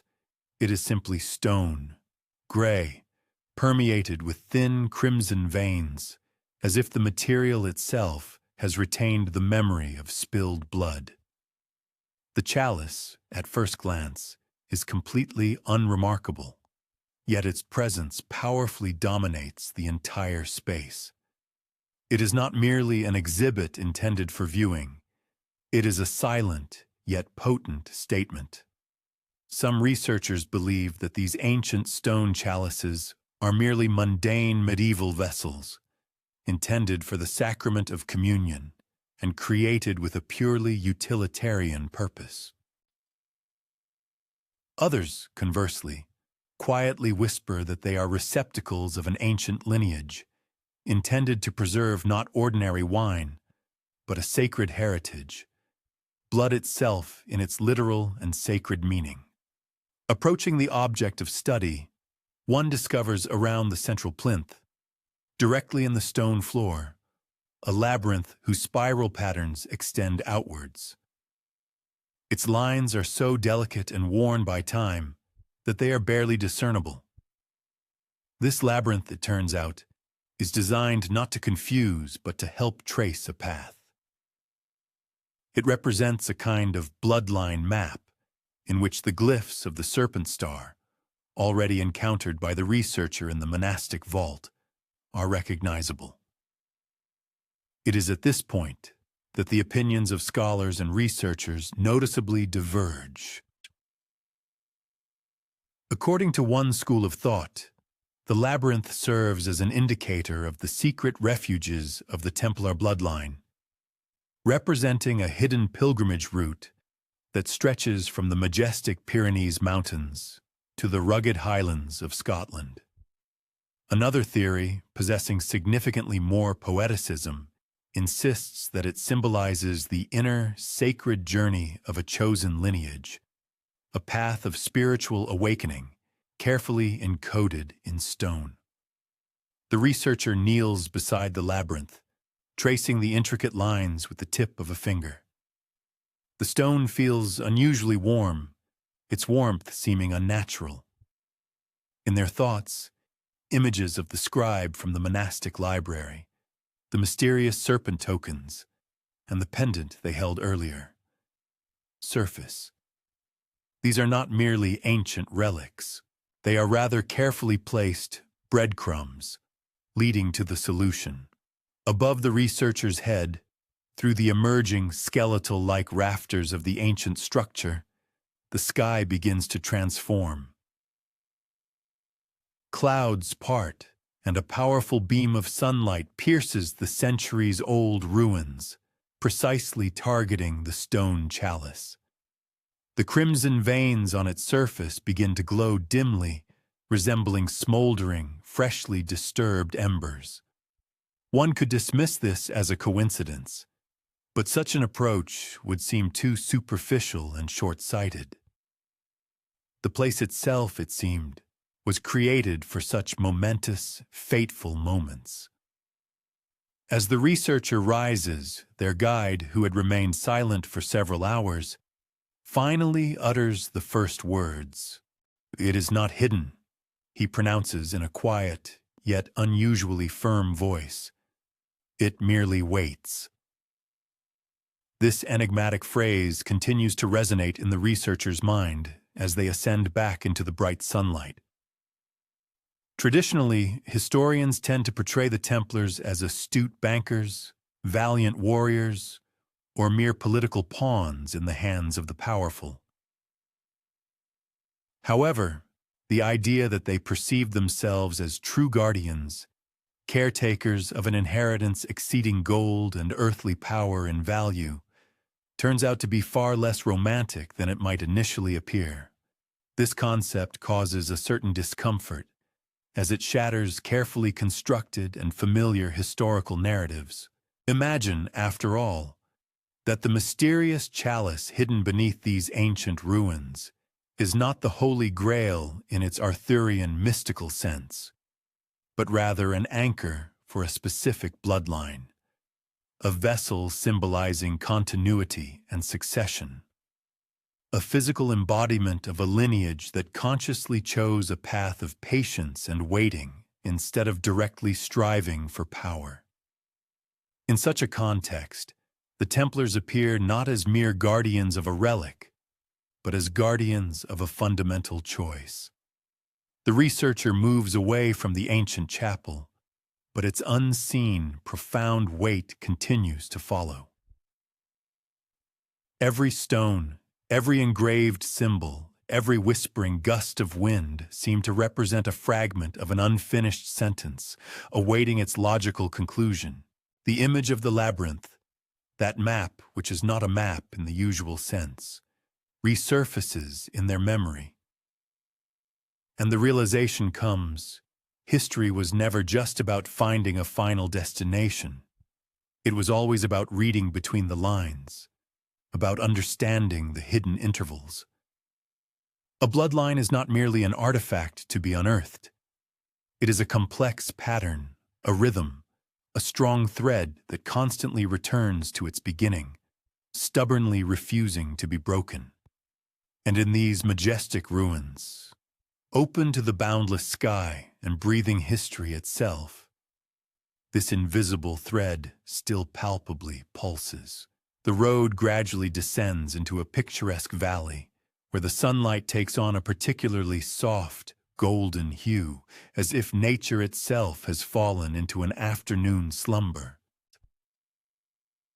Underfoot, the stones feel warm, creating the impression that the earth itself is breathing slowly and rhythmically. One continues along a narrow path, generously lined with slender cypresses and fragrant lavender. Every gentle gust of wind releases a whole symphony of the finest aromas. Here mingle the scents of wild herbs, rising dust, and the faint trail of old incense, which seem to emanate from some long-forgotten and abandoned altar. Ahead, an old estate comes into view, yet it is by no means a castle intended for kings. Its appearance is more restrained and refined. It is something between a defensive fortress and a secluded sanctuary. Its ochre stone walls are thickly covered with ivy, and the towers, though modest in appearance, exude an unseen vigilance.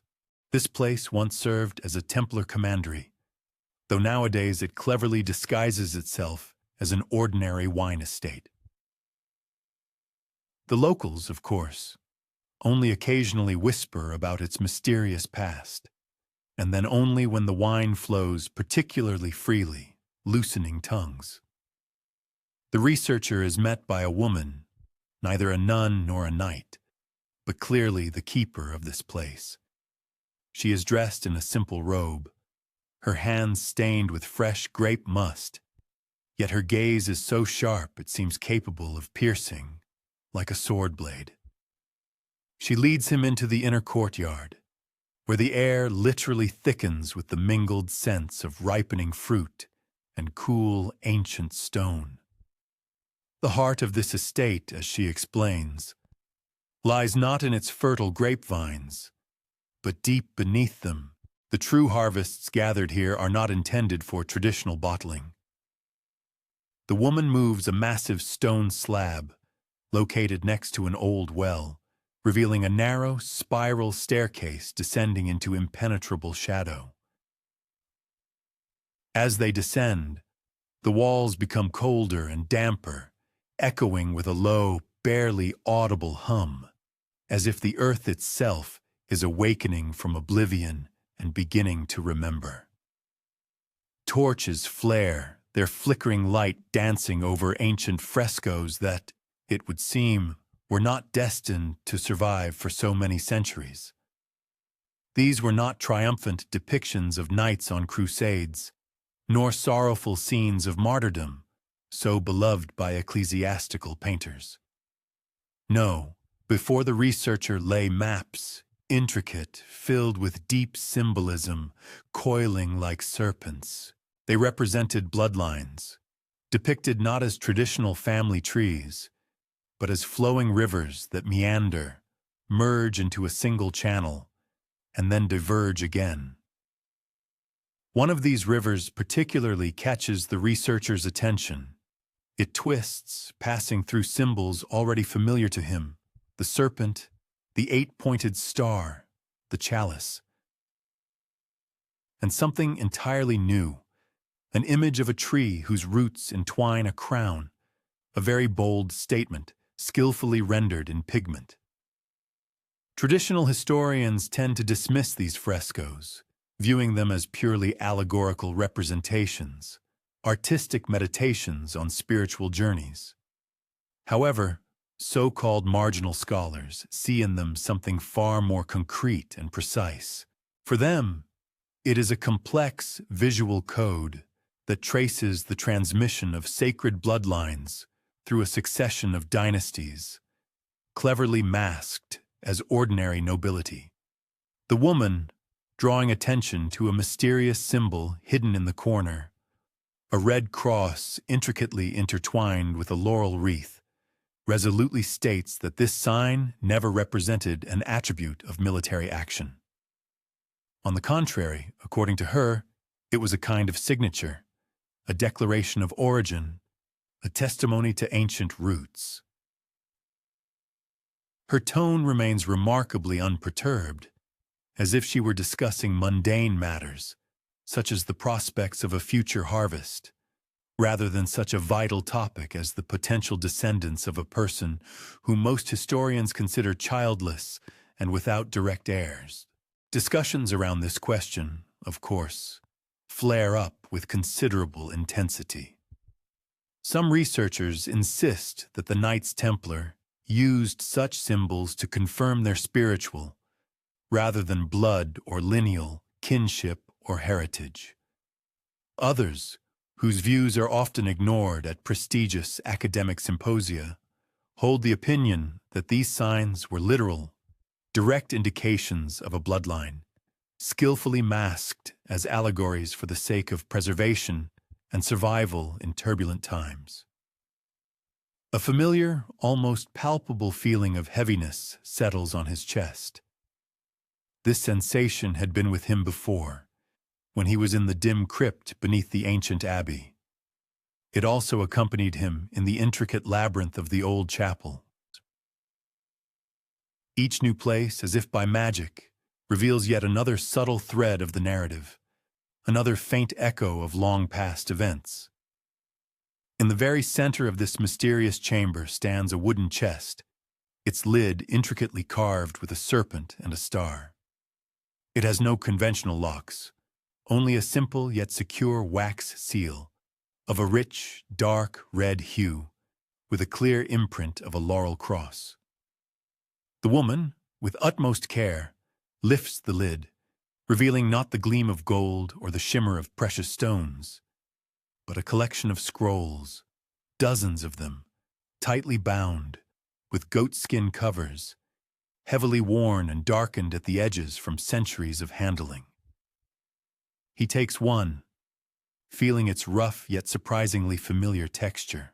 The writing on it is neither Latin nor Old Occitan. It is a complex cipher, an alphabet of symbols he had only occasionally noticed in the margins of ancient Templar manuscripts.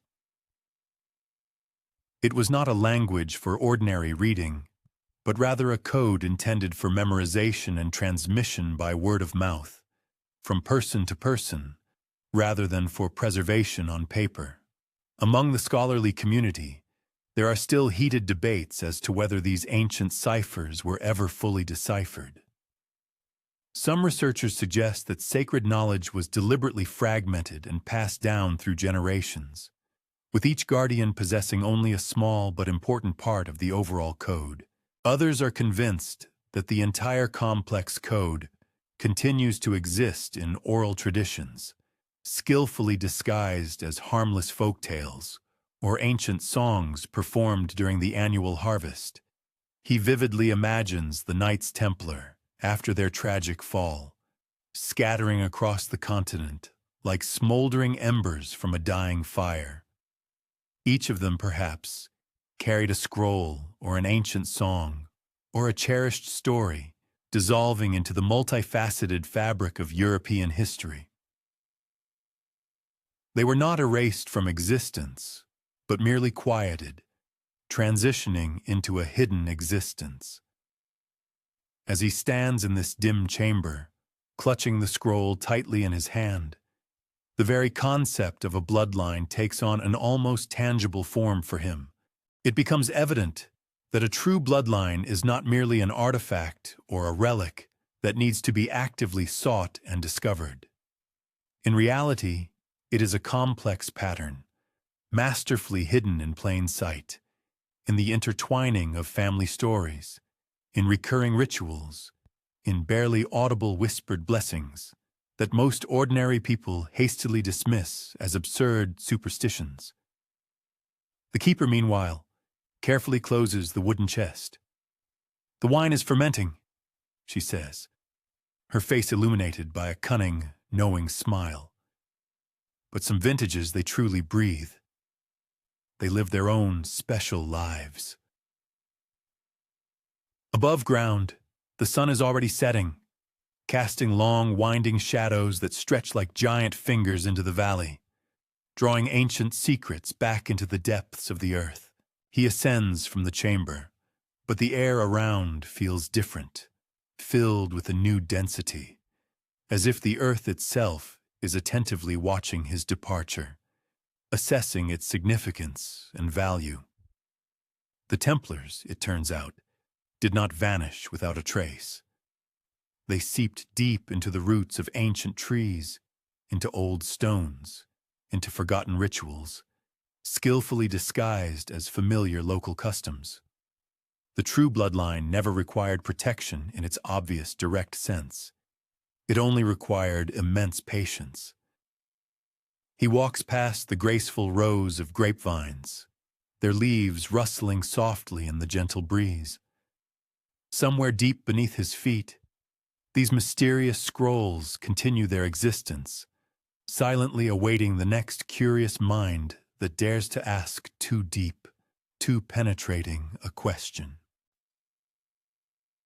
And he wonders, and not for the first time, if the truth is not so much in the hiding of history's greatest secrets as in the agonizing wait for someone to formulate the right key questions. Here, at this height, the wind feels entirely different. It seems higher, thinner, and more rarefied, as if the air itself does not wish to carry sounds, preserving its secrets. He stands atop Montségur, a majestic fortress that, according to the chronicles of the victors, served as a refuge not for kings, but for heretics. The Cathars, known as the Pure, once called this citadel home, boldly establishing themselves on a rocky outcrop that pierces the sky like a sharp blade. However, his presence here is not solely due to the Cathars, not entirely. The stone beneath his boots feels warm, almost alive, and seems to whisper stories of ancient sieges, of treacherous betrayals, and if these faint whispers are to be believed, of a treasure that was secretly spirited away, literally, from under the very nose of the powerful church. For Montségur became the place where the Knights Templar learned one of the most crucial lessons, When the walls of a fortress begin to burn, the most priceless treasures must already have been moved to a safe place. The sunlight here seems harsh and piercing, but his guide, an elderly man whose voice resembles the crunch of gravel, confidently leads him into a shaded niche, roughly carved directly into the rock face.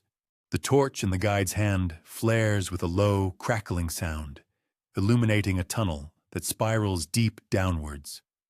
The damp air here is enveloping, like a burial shroud. With each step, the passage seems to breathe, as does the palpable weight of history lingering around. It is here, as ancient legend recounts, that the Cathars entrusted the Templars with something far more valuable than mere gold. It could have been a secret, or a sacred relic, or a mysterious scroll, or perhaps even a living person. The exact inventory list, alas, has not survived. This, in essence, is the entire intrigue. Finally, they reach a chamber where the air feels unnaturally still, as if frozen in time.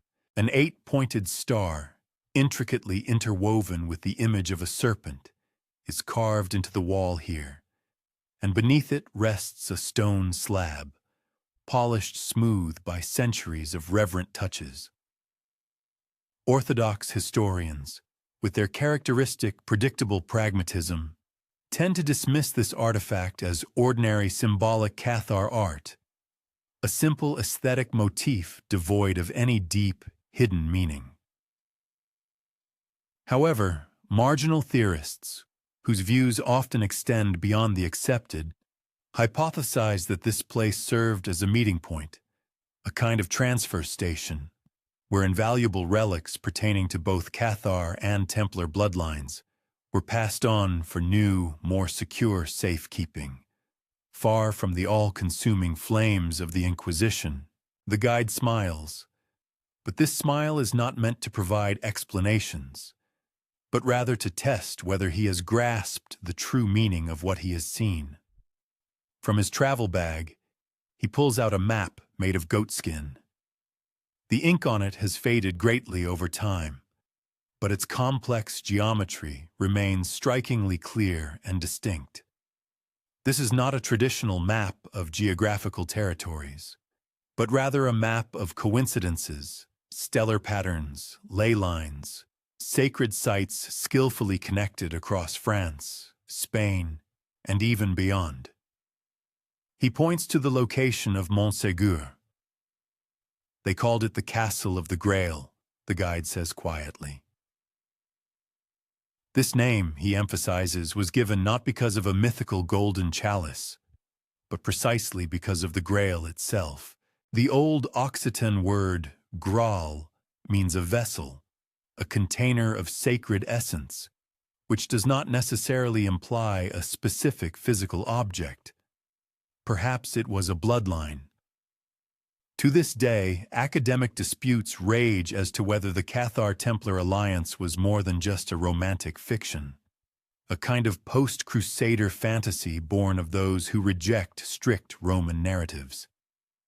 However, the coincidence of timing, routes, and constantly recurring symbols suggests a coordination that was too precise to be accidental. The air inside the chamber grows noticeably colder, as if the mountain itself is listening intently to what is happening. The researcher's fingers slide over the surface of the stone slab, feeling indentations worn significantly deeper than one might expect. These patterns were evidently used repeatedly, indicating rituals performed not once, but hundreds of times. The guide kneels, pressing his palm to the slab, and it slowly shifts, revealing a hidden cavity beneath. Inside, on velvet long faded to a gray hue, rests a bronze reliquary, adorned with a cross entwined with laurel. Its lid swings open smoothly, revealing a single item, a ring, not gold, but iron. Its band is etched with serpentine glyphs and inlaid with a blood-colored stone. Simple, unassuming, it would be of no interest to looters. But to those who can understand symbols, it was nothing less than a miniature coronation.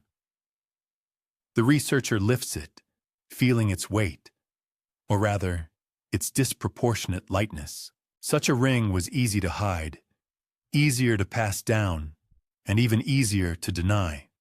Some scholars argue that the very idea of a Grail bloodline is pure mythology, merely a mistaken interpretation of poetic metaphors run wild. However, these same researchers are unable to explain why certain families in specific valleys still utter prayers that mention the mother of the lineage, long after official doctrine has completely forgotten her existence. When the ring is returned to its resting place, the guide almost casually mentions that similar artifacts have been found in places as distant as Scotland and Portugal. Is this a coincidence? Is it a sign of a network's existence? Or perhaps it is merely evidence of a belief system that refused to die, regardless of how many towers were burned to the ground. Outside, the wind had changed direction again, strengthening, as if to remind that the history of Montségur is not merely an ancient relic. It is a living, pulsating tension, a thread that still vibrates beneath the surface, echoing in stone and blood. Stepping out into the sunlight, the researcher blinks, but the shadow of that chamber seems to cling to them. Each step down the mountain feels heavier than usual, as if gravity is exerting itself with double force. Now it becomes clear why the Templars preferred to hide their treasures in plain sight. Not in impregnable vaults, but in rituals, songs, and humble rings worn by farmers and stonemasons. And one cannot help but wonder how many people daily pass by these symbols, their eyes clouded by centuries of enforced forgetting, while the true keepers quietly smile, understanding the full significance of what they carry. The valley below stretches to the horizon. It is a blanket of green and gold, woven with the same patterns seen on that ancient map. History has not ended. It has simply changed its language. The path leading to Montségur, like a giant serpent, wound through the rugged, jagged ridges of the Pyrenees, as if guarding an ancient treasure. Piercing winds howled among the stark cliffs and deep gorges, their moans like the mournful voices of the dead, those who perished in flames at the foot of this fortress centuries ago. Even after many centuries had passed since those tragic events, the mountain itself continued to hold a charred memory, and the blackened earth seemed to refuse to forget the horrors of old. Claire's boots barely slipped on the damp, moss-covered stones as she ascended the last, crumbling steps of the ancient keep. Her cloak, soaked with the morning mist, clung tightly to her shoulders, and her breath came in short, ragged gasps. Behind her, struggling with the climb, groaned Brother Mathieu, bent under the unbearable weight of a bronze casket he carried. It was a narrow, time-blackened box, adorned with an intricately engraved Templar cross and flanked by 2 lion figures. "Not a soul has set foot here since that terrible purge," he muttered, gasping. "This place is truly cursed." Claire suddenly stopped and turned to her companion.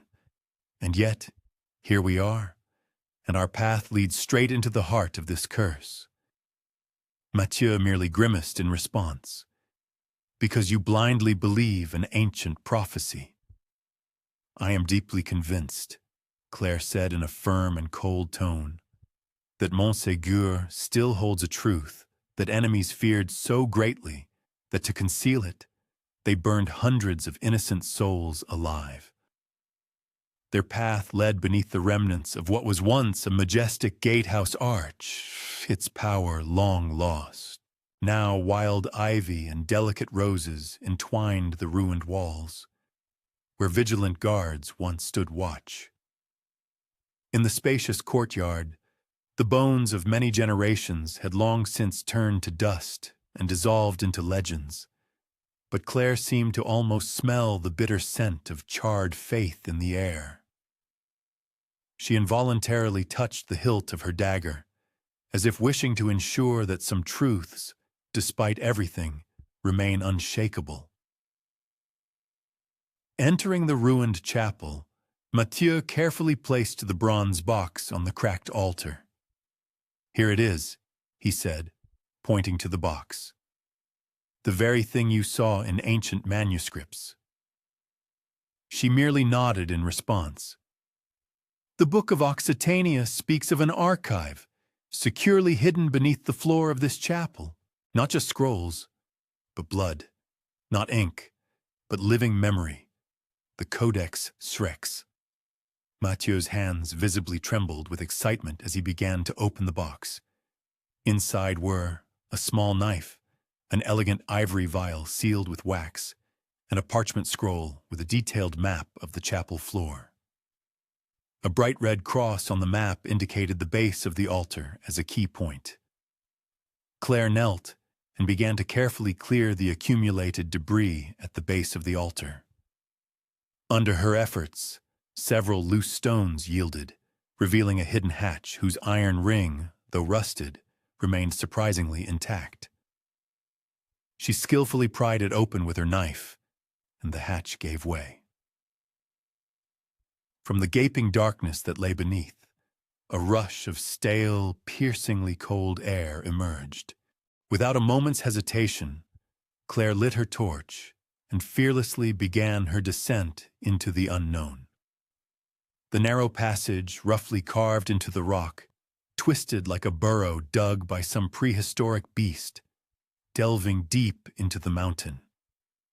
With each step down, the cold became more piercing, reaching a chilling, deadly frigidity, as if memory itself had frozen solid.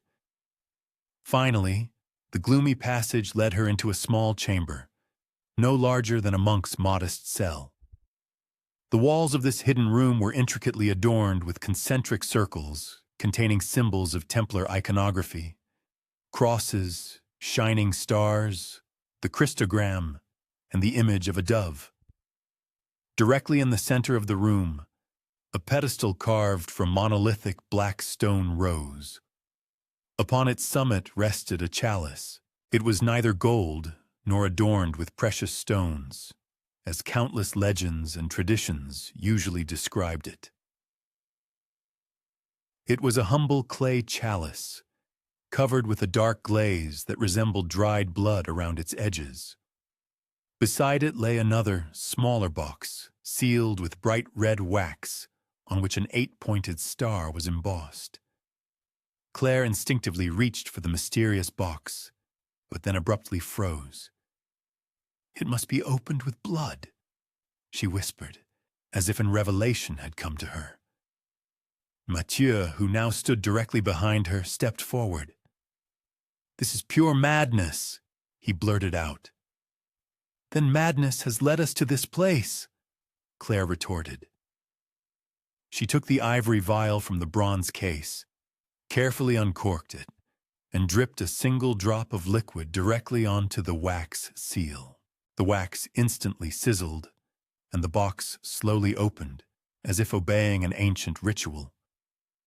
Instead of the expected manuscript, inside was a stone tablet on which an ancient, mysterious code was engraved. Proto-Latin, intricately interwoven with Hebrew and Cathar symbols. Beneath the tablet lay a carefully folded linen cloth, yellowed and fragile from the inevitable passage of time. Claire, with utmost care, unfolded the ancient fabric. In grape-red ink, a genealogical tree was depicted on the cloth, but this was no ordinary family tree. The names written on it seemed to glow faintly in the flickering torchlight. Jesus of Nazareth, Mary Magdalene, Sarah.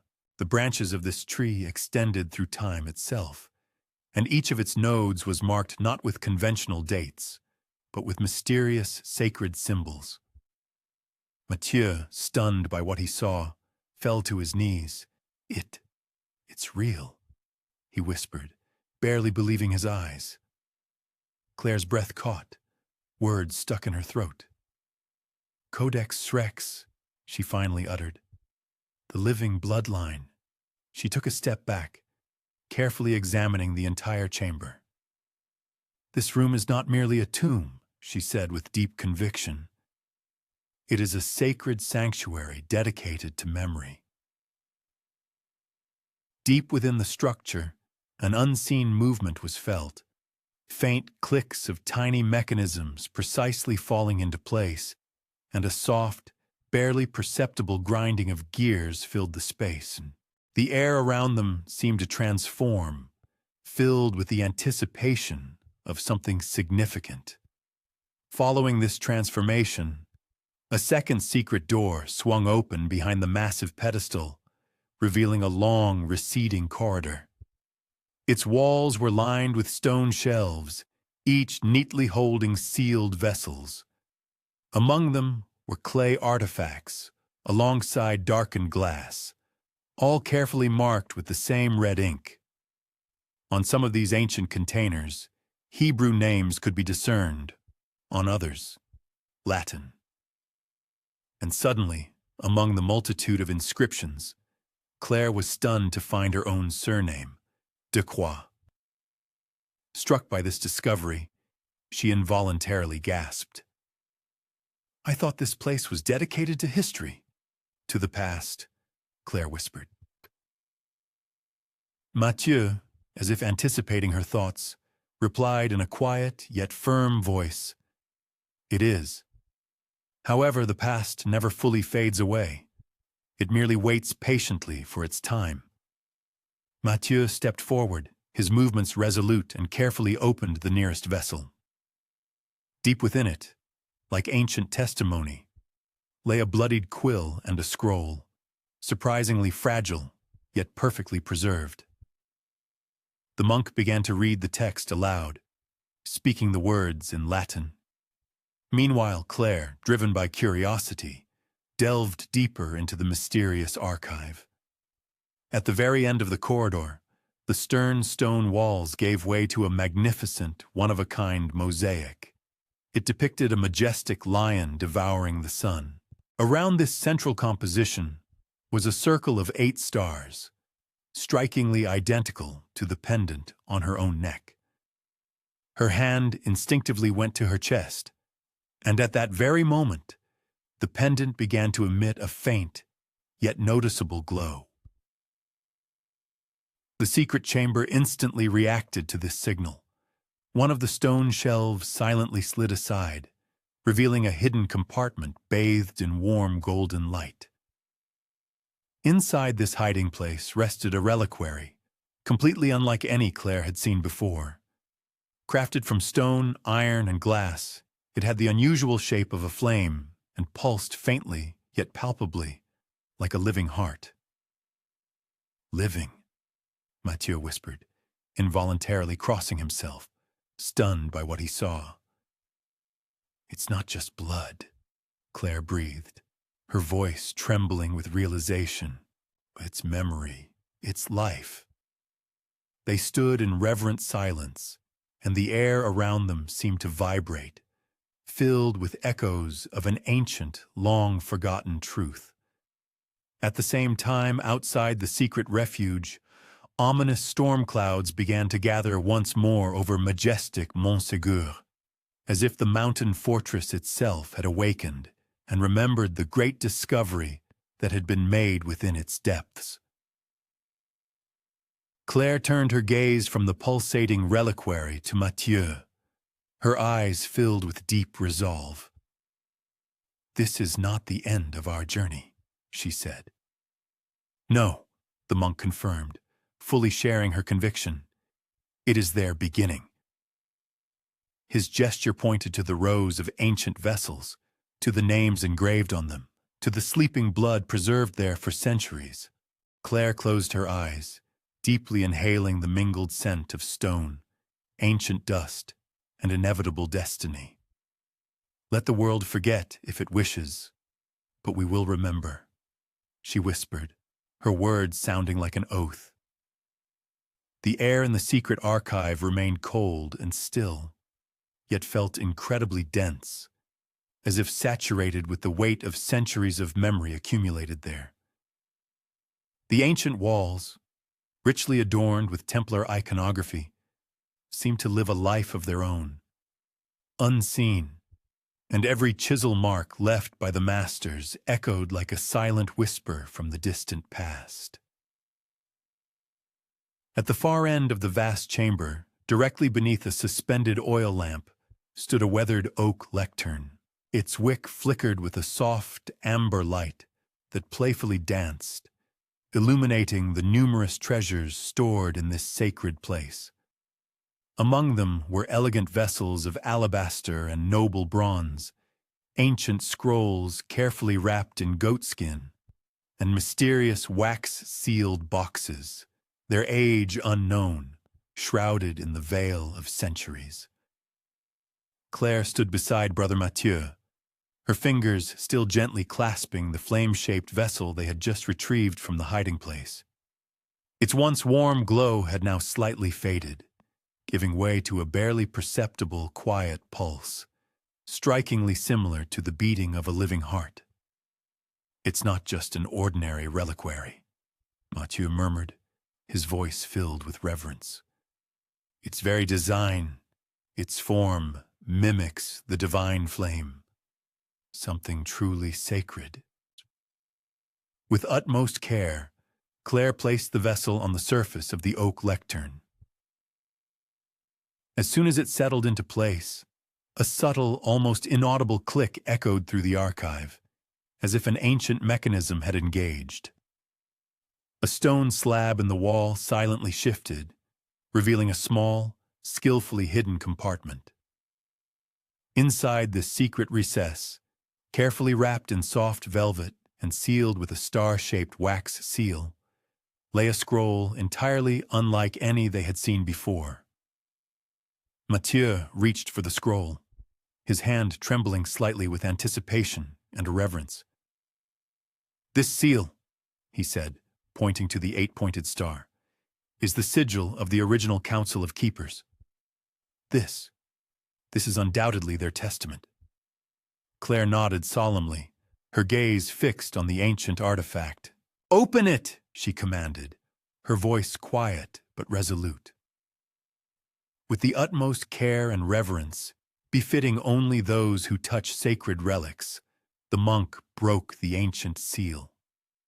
As the scroll slowly unrolled, a fine, almost invisible dust rose in the soft light of the oil lamp, attesting to its venerable age. The parchment from which the scroll was made was undoubtedly ancient, but the ink, which retained its deep umber color, remained surprisingly clear, as if time had no power over it. At the very beginning of the scroll, masterfully rendered in Latin, shone the words, "Testamentum sanguinis, custodes, senti." Testament of blood, guardians, feel. Mathieu began to read aloud, his voice at first quiet, gradually gaining strength as he translated the ancient text. "To those who bear the sacred mark and the heavy burden, know this. The bloodline in question is sacred not for earthly power and dominion, but solely for the preservation of a great truth. The vessel of divine heritage must never be used for rule or the assertion of worldly power. Its true purpose is to serve as an eternal reminder in the shadow of mighty kings and amidst the corruption of Rome. We, the guardians, concealed this truth deep beneath stone and a veil of silence." Claire's heart beat faster in her chest, as if with a premonition. "They knew," she whispered almost inaudibly, realizing the depth of the prophecy. They foresaw how the church and monarchs would attempt to distort the true meaning of this legacy. Further down the scroll was a long list of names, descendants of this ancient bloodline spanning many centuries. Each name was accompanied by a special sigil, a location, and a distinctive keeper's mark, making the record even more significant. Towards the end of the scroll, Claire was stunned to find a name that sent a shiver down her spine. Clarissa de Bouchard, Keeper of the Flame, Daughter of the Vine, the last heir of Magdalene's ancient line. Clarissa, that was her full name, meticulously hidden from all records, even from herself, until this very moment. Claire's knees, buckling from the sudden realization, gave way, and she had to grasp the lectern to stay upright. Mathieu immediately supported her, his own face pale with shock. "They knew of your bloodline many centuries before your birth," he said with reverence, barely containing his emotions. "Your arrival was never a mere coincidence." She looked at her name, which had been sealed in ancient parchment long before her own birth. "My father," she murmured, her voice full of questions. "He must have known. Otherwise, why would he hide all this?" Mathieu continued to read, his voice now more confident, as if he himself was finding answers in the ancient words. "At the rising of the lion, at the hour when flame and vine shall meet beneath the shadow of the moon's tower, the keeper of the last blood shall awaken the sealed sanctuary. There rests the Grail, which is no chalice, but a covenant." Claire's mind reeled from the flood of new information, trying to comprehend what she had heard. "The Grail is no chalice," she repeated, asking a question rather than stating a fact. Mathieu slowly shook his head. "It was never meant to be." The word Graal, from the Latin gradalis, meant step, transition, degree. Thus, it is not merely a drinking vessel, but something much more, a symbol of transformation, of metamorphosis. They once again turned their gaze to the mysterious flame-shaped vessel that Claire had held for so long. What they had until now perceived as an ordinary container or reliquary could actually be something far more significant, a key to ancient mysteries, the very covenant spoken of in the scroll they had just read. It was not merely an object to be possessed or owned. It was rather a rite, a special destiny, a moment of transcendence and deep ancient memory, opening the way to a new understanding. In the deep silence of the room, a subtle vibration suddenly arose, causing the old dust to lazily drift in the air. One of the massive walls, until then appearing monolithic, began to shimmer softly, and in its thickness, the clear outline of an arched doorway appeared, as if carved by pure light that seemed to respond to the presence of the ancient scroll. Mathieu, astonished by this sight, involuntarily exhaled, addressing his companion. "Claire, this scroll is undoubtedly the last seal." The woman resolutely stepped forward, and at that very moment, the flame-shaped reliquary resting on her chest began to pulse in unison with her own heartbeat. Simultaneously, the sigils adorning the newly found doorway flared with even greater intensity, revealing their ancient symbols: star, cross, chalice, vine, and lion. "This is not merely a room. It is a sanctuary," Mathieu whispered reverently, his voice barely trembling. He added that it was this sacred abode that the Templars had guarded with their lives, protecting it from oblivion and profanation. At this time, Claire once again turned her gaze to the ancient scroll, focusing on its last lines, which read, "To awaken the ancient memory of light, the keeper must freely offer what is given, untainted blood, and a pure, uncorrupted intention." At that moment, a deep understanding dawned on her. She realized that this mysterious vessel demanded from her not merely belonging to a certain bloodline.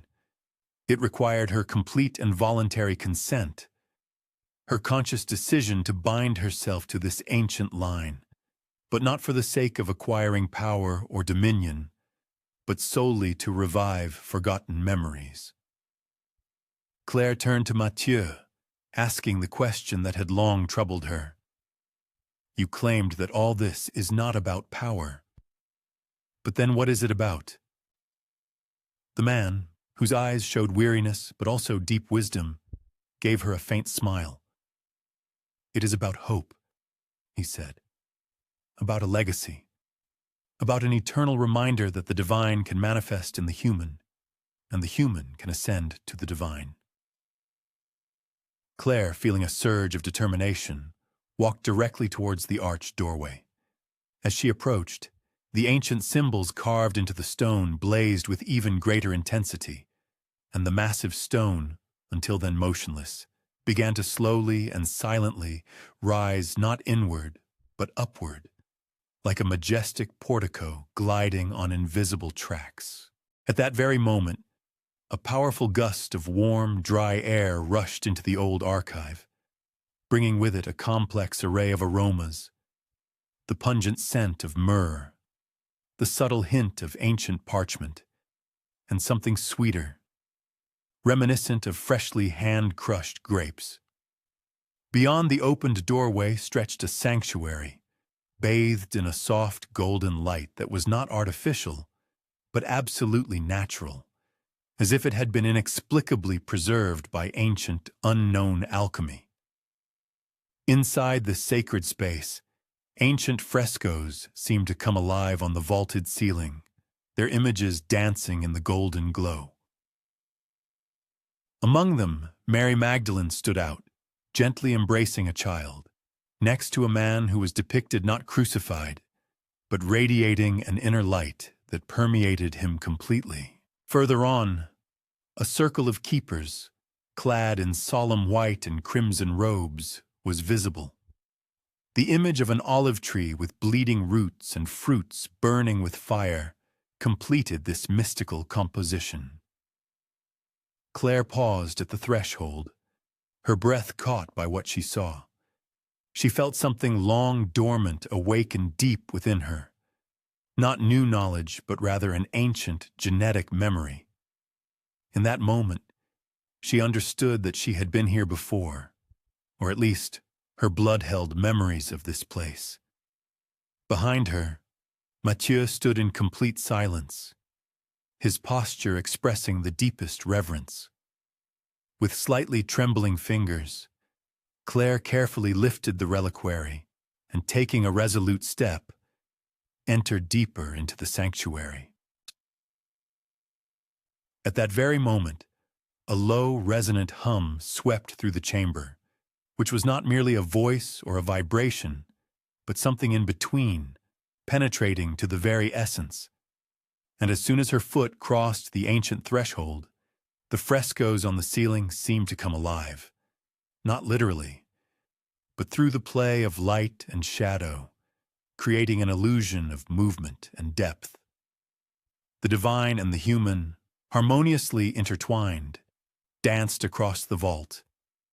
And at that moment, Claire understood the truth. The Grail had never been lost. It continued to live, hidden in the hearts and souls of those who were willing to carry this memory. And now she, Claire, was ready to remember absolutely everything. On the summit of Montségur, where the fortress had stood for centuries, the wind gently whispered its ancient stories, bringing with it the scents of wild sage and centuries-old stone. Claire stood at the very edge of the ruins, her boots seemingly rooted to the soil, saturated with the blood of countless generations. The sun was just beginning its slow descent behind the sharp, jagged peaks of the Pyrenees, painting the boundless sky in shades of fiery amber and bathing the ancient stone masonry in a soft, golden glow. In her hand rested the last of the artifacts, a scroll of thin goatskin, sealed with bright red wax, on which an 8-pointed star and the ancient sigil of the Templar order were clearly visible. Mathieu approached her silently, like a shadow emerging from the twilight. He said not a word, merely placed a hand gently on her shoulder, a gesture that spoke more than any words. Between them, after all they had experienced, no further explanations were needed, for their souls were bound by the invisible threads of a shared journey. Their path had led through dark crypts and intricate catacombs, through sealed tombs and long-forgotten monasteries. They had shed blood, hidden from persecutors, fled from dangers, deciphered ancient riddles, and more than once doubted the correctness of their choices. But now, after all the trials, they finally stood on the very threshold of a great revelation. Claire knelt on the ground beside a ruined stone altar, which had once served as the sacred heart of the ancient Cathar fortress. The altar's surface was eroded by time, covered with cracks and traces of weathering. However, in the rays of the setting sun, which caressed its ancient facets, barely discernible carved images seemed to come alive, appearing with new intensity. Among them stood out mysterious runic spirals, graceful intertwining vines, and a central emblem, a chalice nestled within a blooming lily. This was not merely a heraldic symbol of the French monarchy, as it might appear at first glance, but something far more ancient and profound, the true sigil of a divine bloodline, kept in the strictest secrecy for centuries. With a trembling heart, she drew out the scroll and resolutely broke the ancient seal. The red wax cracked with an unusually resonant sound, strangely reminiscent of the crunch of old, decayed bones. Inside, the parchment was incredibly fragile, almost weightless, yet miraculously, perfectly preserved. This time the text was written not in familiar Latin, but in Occitan, a language that seemed remarkably smooth and flowing. Its graceful lines were interspersed with mysterious glyphs, embedded in the narrative like shimmering constellations, scattered across the pages of a sacred scripture. "This is not a confession," Claire murmured, carefully translating the ancient lines aloud, her voice almost reverent. "This is rather a memory, a living memory, recorded to guard the truth, our inherent birthright." She looked up, and her gaze swept over the ruins. Hidden behind a pile of crumbling stones and lush wild fennel lay the entrance to an ancient cistern. Claire had seen this place before. It had appeared to her in dreams.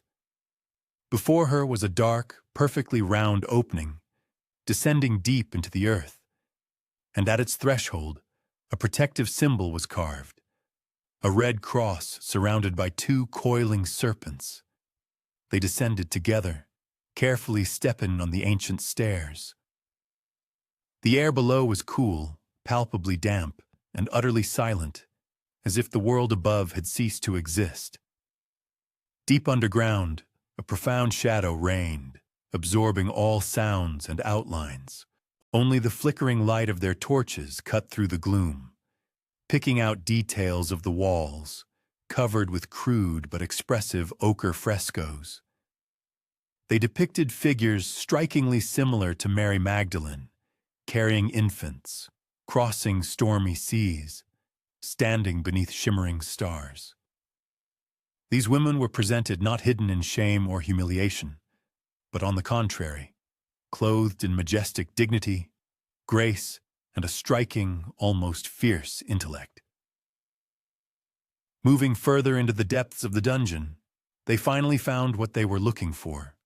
Before them stood a massive stone sarcophagus, unremarkable save for a single significant detail An 8-pointed star was intricately engraved on its lid. The sarcophagus rested on a raised pedestal, around which small altars were arranged. On each of these ancient altars lay some time-worn, yet carefully preserved item, a dull bronze mirror, an elegant white lily carved from bone, a rough stone chalice darkened by centuries, and an ancient wooden box securely sealed with lead. Claire moved forward resolutely, each beat of her heart echoing loudly in her ears, like the solemn toll of a cathedral bell. There was no need to ask anyone's permission. Her palm rested on the surface of the lid, feeling its surprising warmth. Words escaped her lips that were not a humble prayer, but rather a powerful declaration, a fusion of unshakable faith and sacred fury. I am not here to worship the past. I am here to remember the truth. And with these words, full of determination, she slowly but surely lifted the lid. What was revealed was not a grim sight of decay or bones, but only carefully folded fabric, pristine white linen whose purity resembled untouched snow, preserved with undisguised reverence. On this fabric lay only a single crimson ribbon, its edges worn by time and particularly fragile.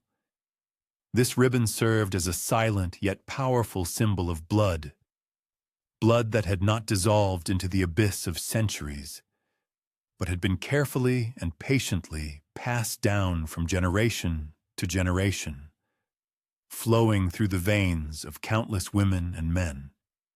They perhaps never even suspected their true heritage, but embodied it in every act of compassion, unshakable resilience, and inner light. Mathieu, holding his breath in awe, knelt before the ancient altar. This is not the end. No, Claire whispered softly. This is the return. At that moment, the crimson ribbon seemed to come alive, trembling faintly, as if touched by an invisible breath. The torch flame, until then steady, flickered restlessly. And then something amazing happened. Behind the massive pedestal, a fragment of the stone wall began to emit a faint, mysterious glow. It turned out that a fresco had been skillfully embedded in the stone, hidden for many centuries under layers of dust and mineral deposits. As the flickering torchlight fell upon it, the image, as if coming to life, gradually revealed itself. It depicted a majestic figure of a woman, gently holding a child, surrounded by a scattering of shining stars. On the infant's palm, an ancient sign was clearly visible, a sacred chalice. However, at the foot of this scene stood not armed warriors, but women, wrapped in cloaks, whose faces expressed astonishing serenity and unshakable strength of spirit. At their feet lay a red cross, which, though broken, remained strikingly whole. Overcome with emotion, Claire's knees unexpectedly buckled. She sank helplessly onto the cold stone, and hot tears burned her eyes, tracing paths down her cheeks. They never guarded a relic, she murmured, her voice trembling with realization. They guarded a memory, a truth they feared would be erased, and so they buried it in symbols, in stories, in bloodlines. Mathieu, sensing the depth of her emotions, gently helped her up. So what now? We will share this, she replied with firm resolve, but not with the whole world. Not yet. We will share this with those who have already begun to remember, with those who never forgot the taste of light. Together, they slowly ascended, returning to the fading daylight that filtered through the ancient vaults. Above ground, the sky was painted in deep violet hues, heralding the arrival of twilight. High above them, a lone hawk circled silently. And at the moment when the last farewell rays of the setting sun gently touched the majestic ruins of Montségur, Claire suddenly saw something.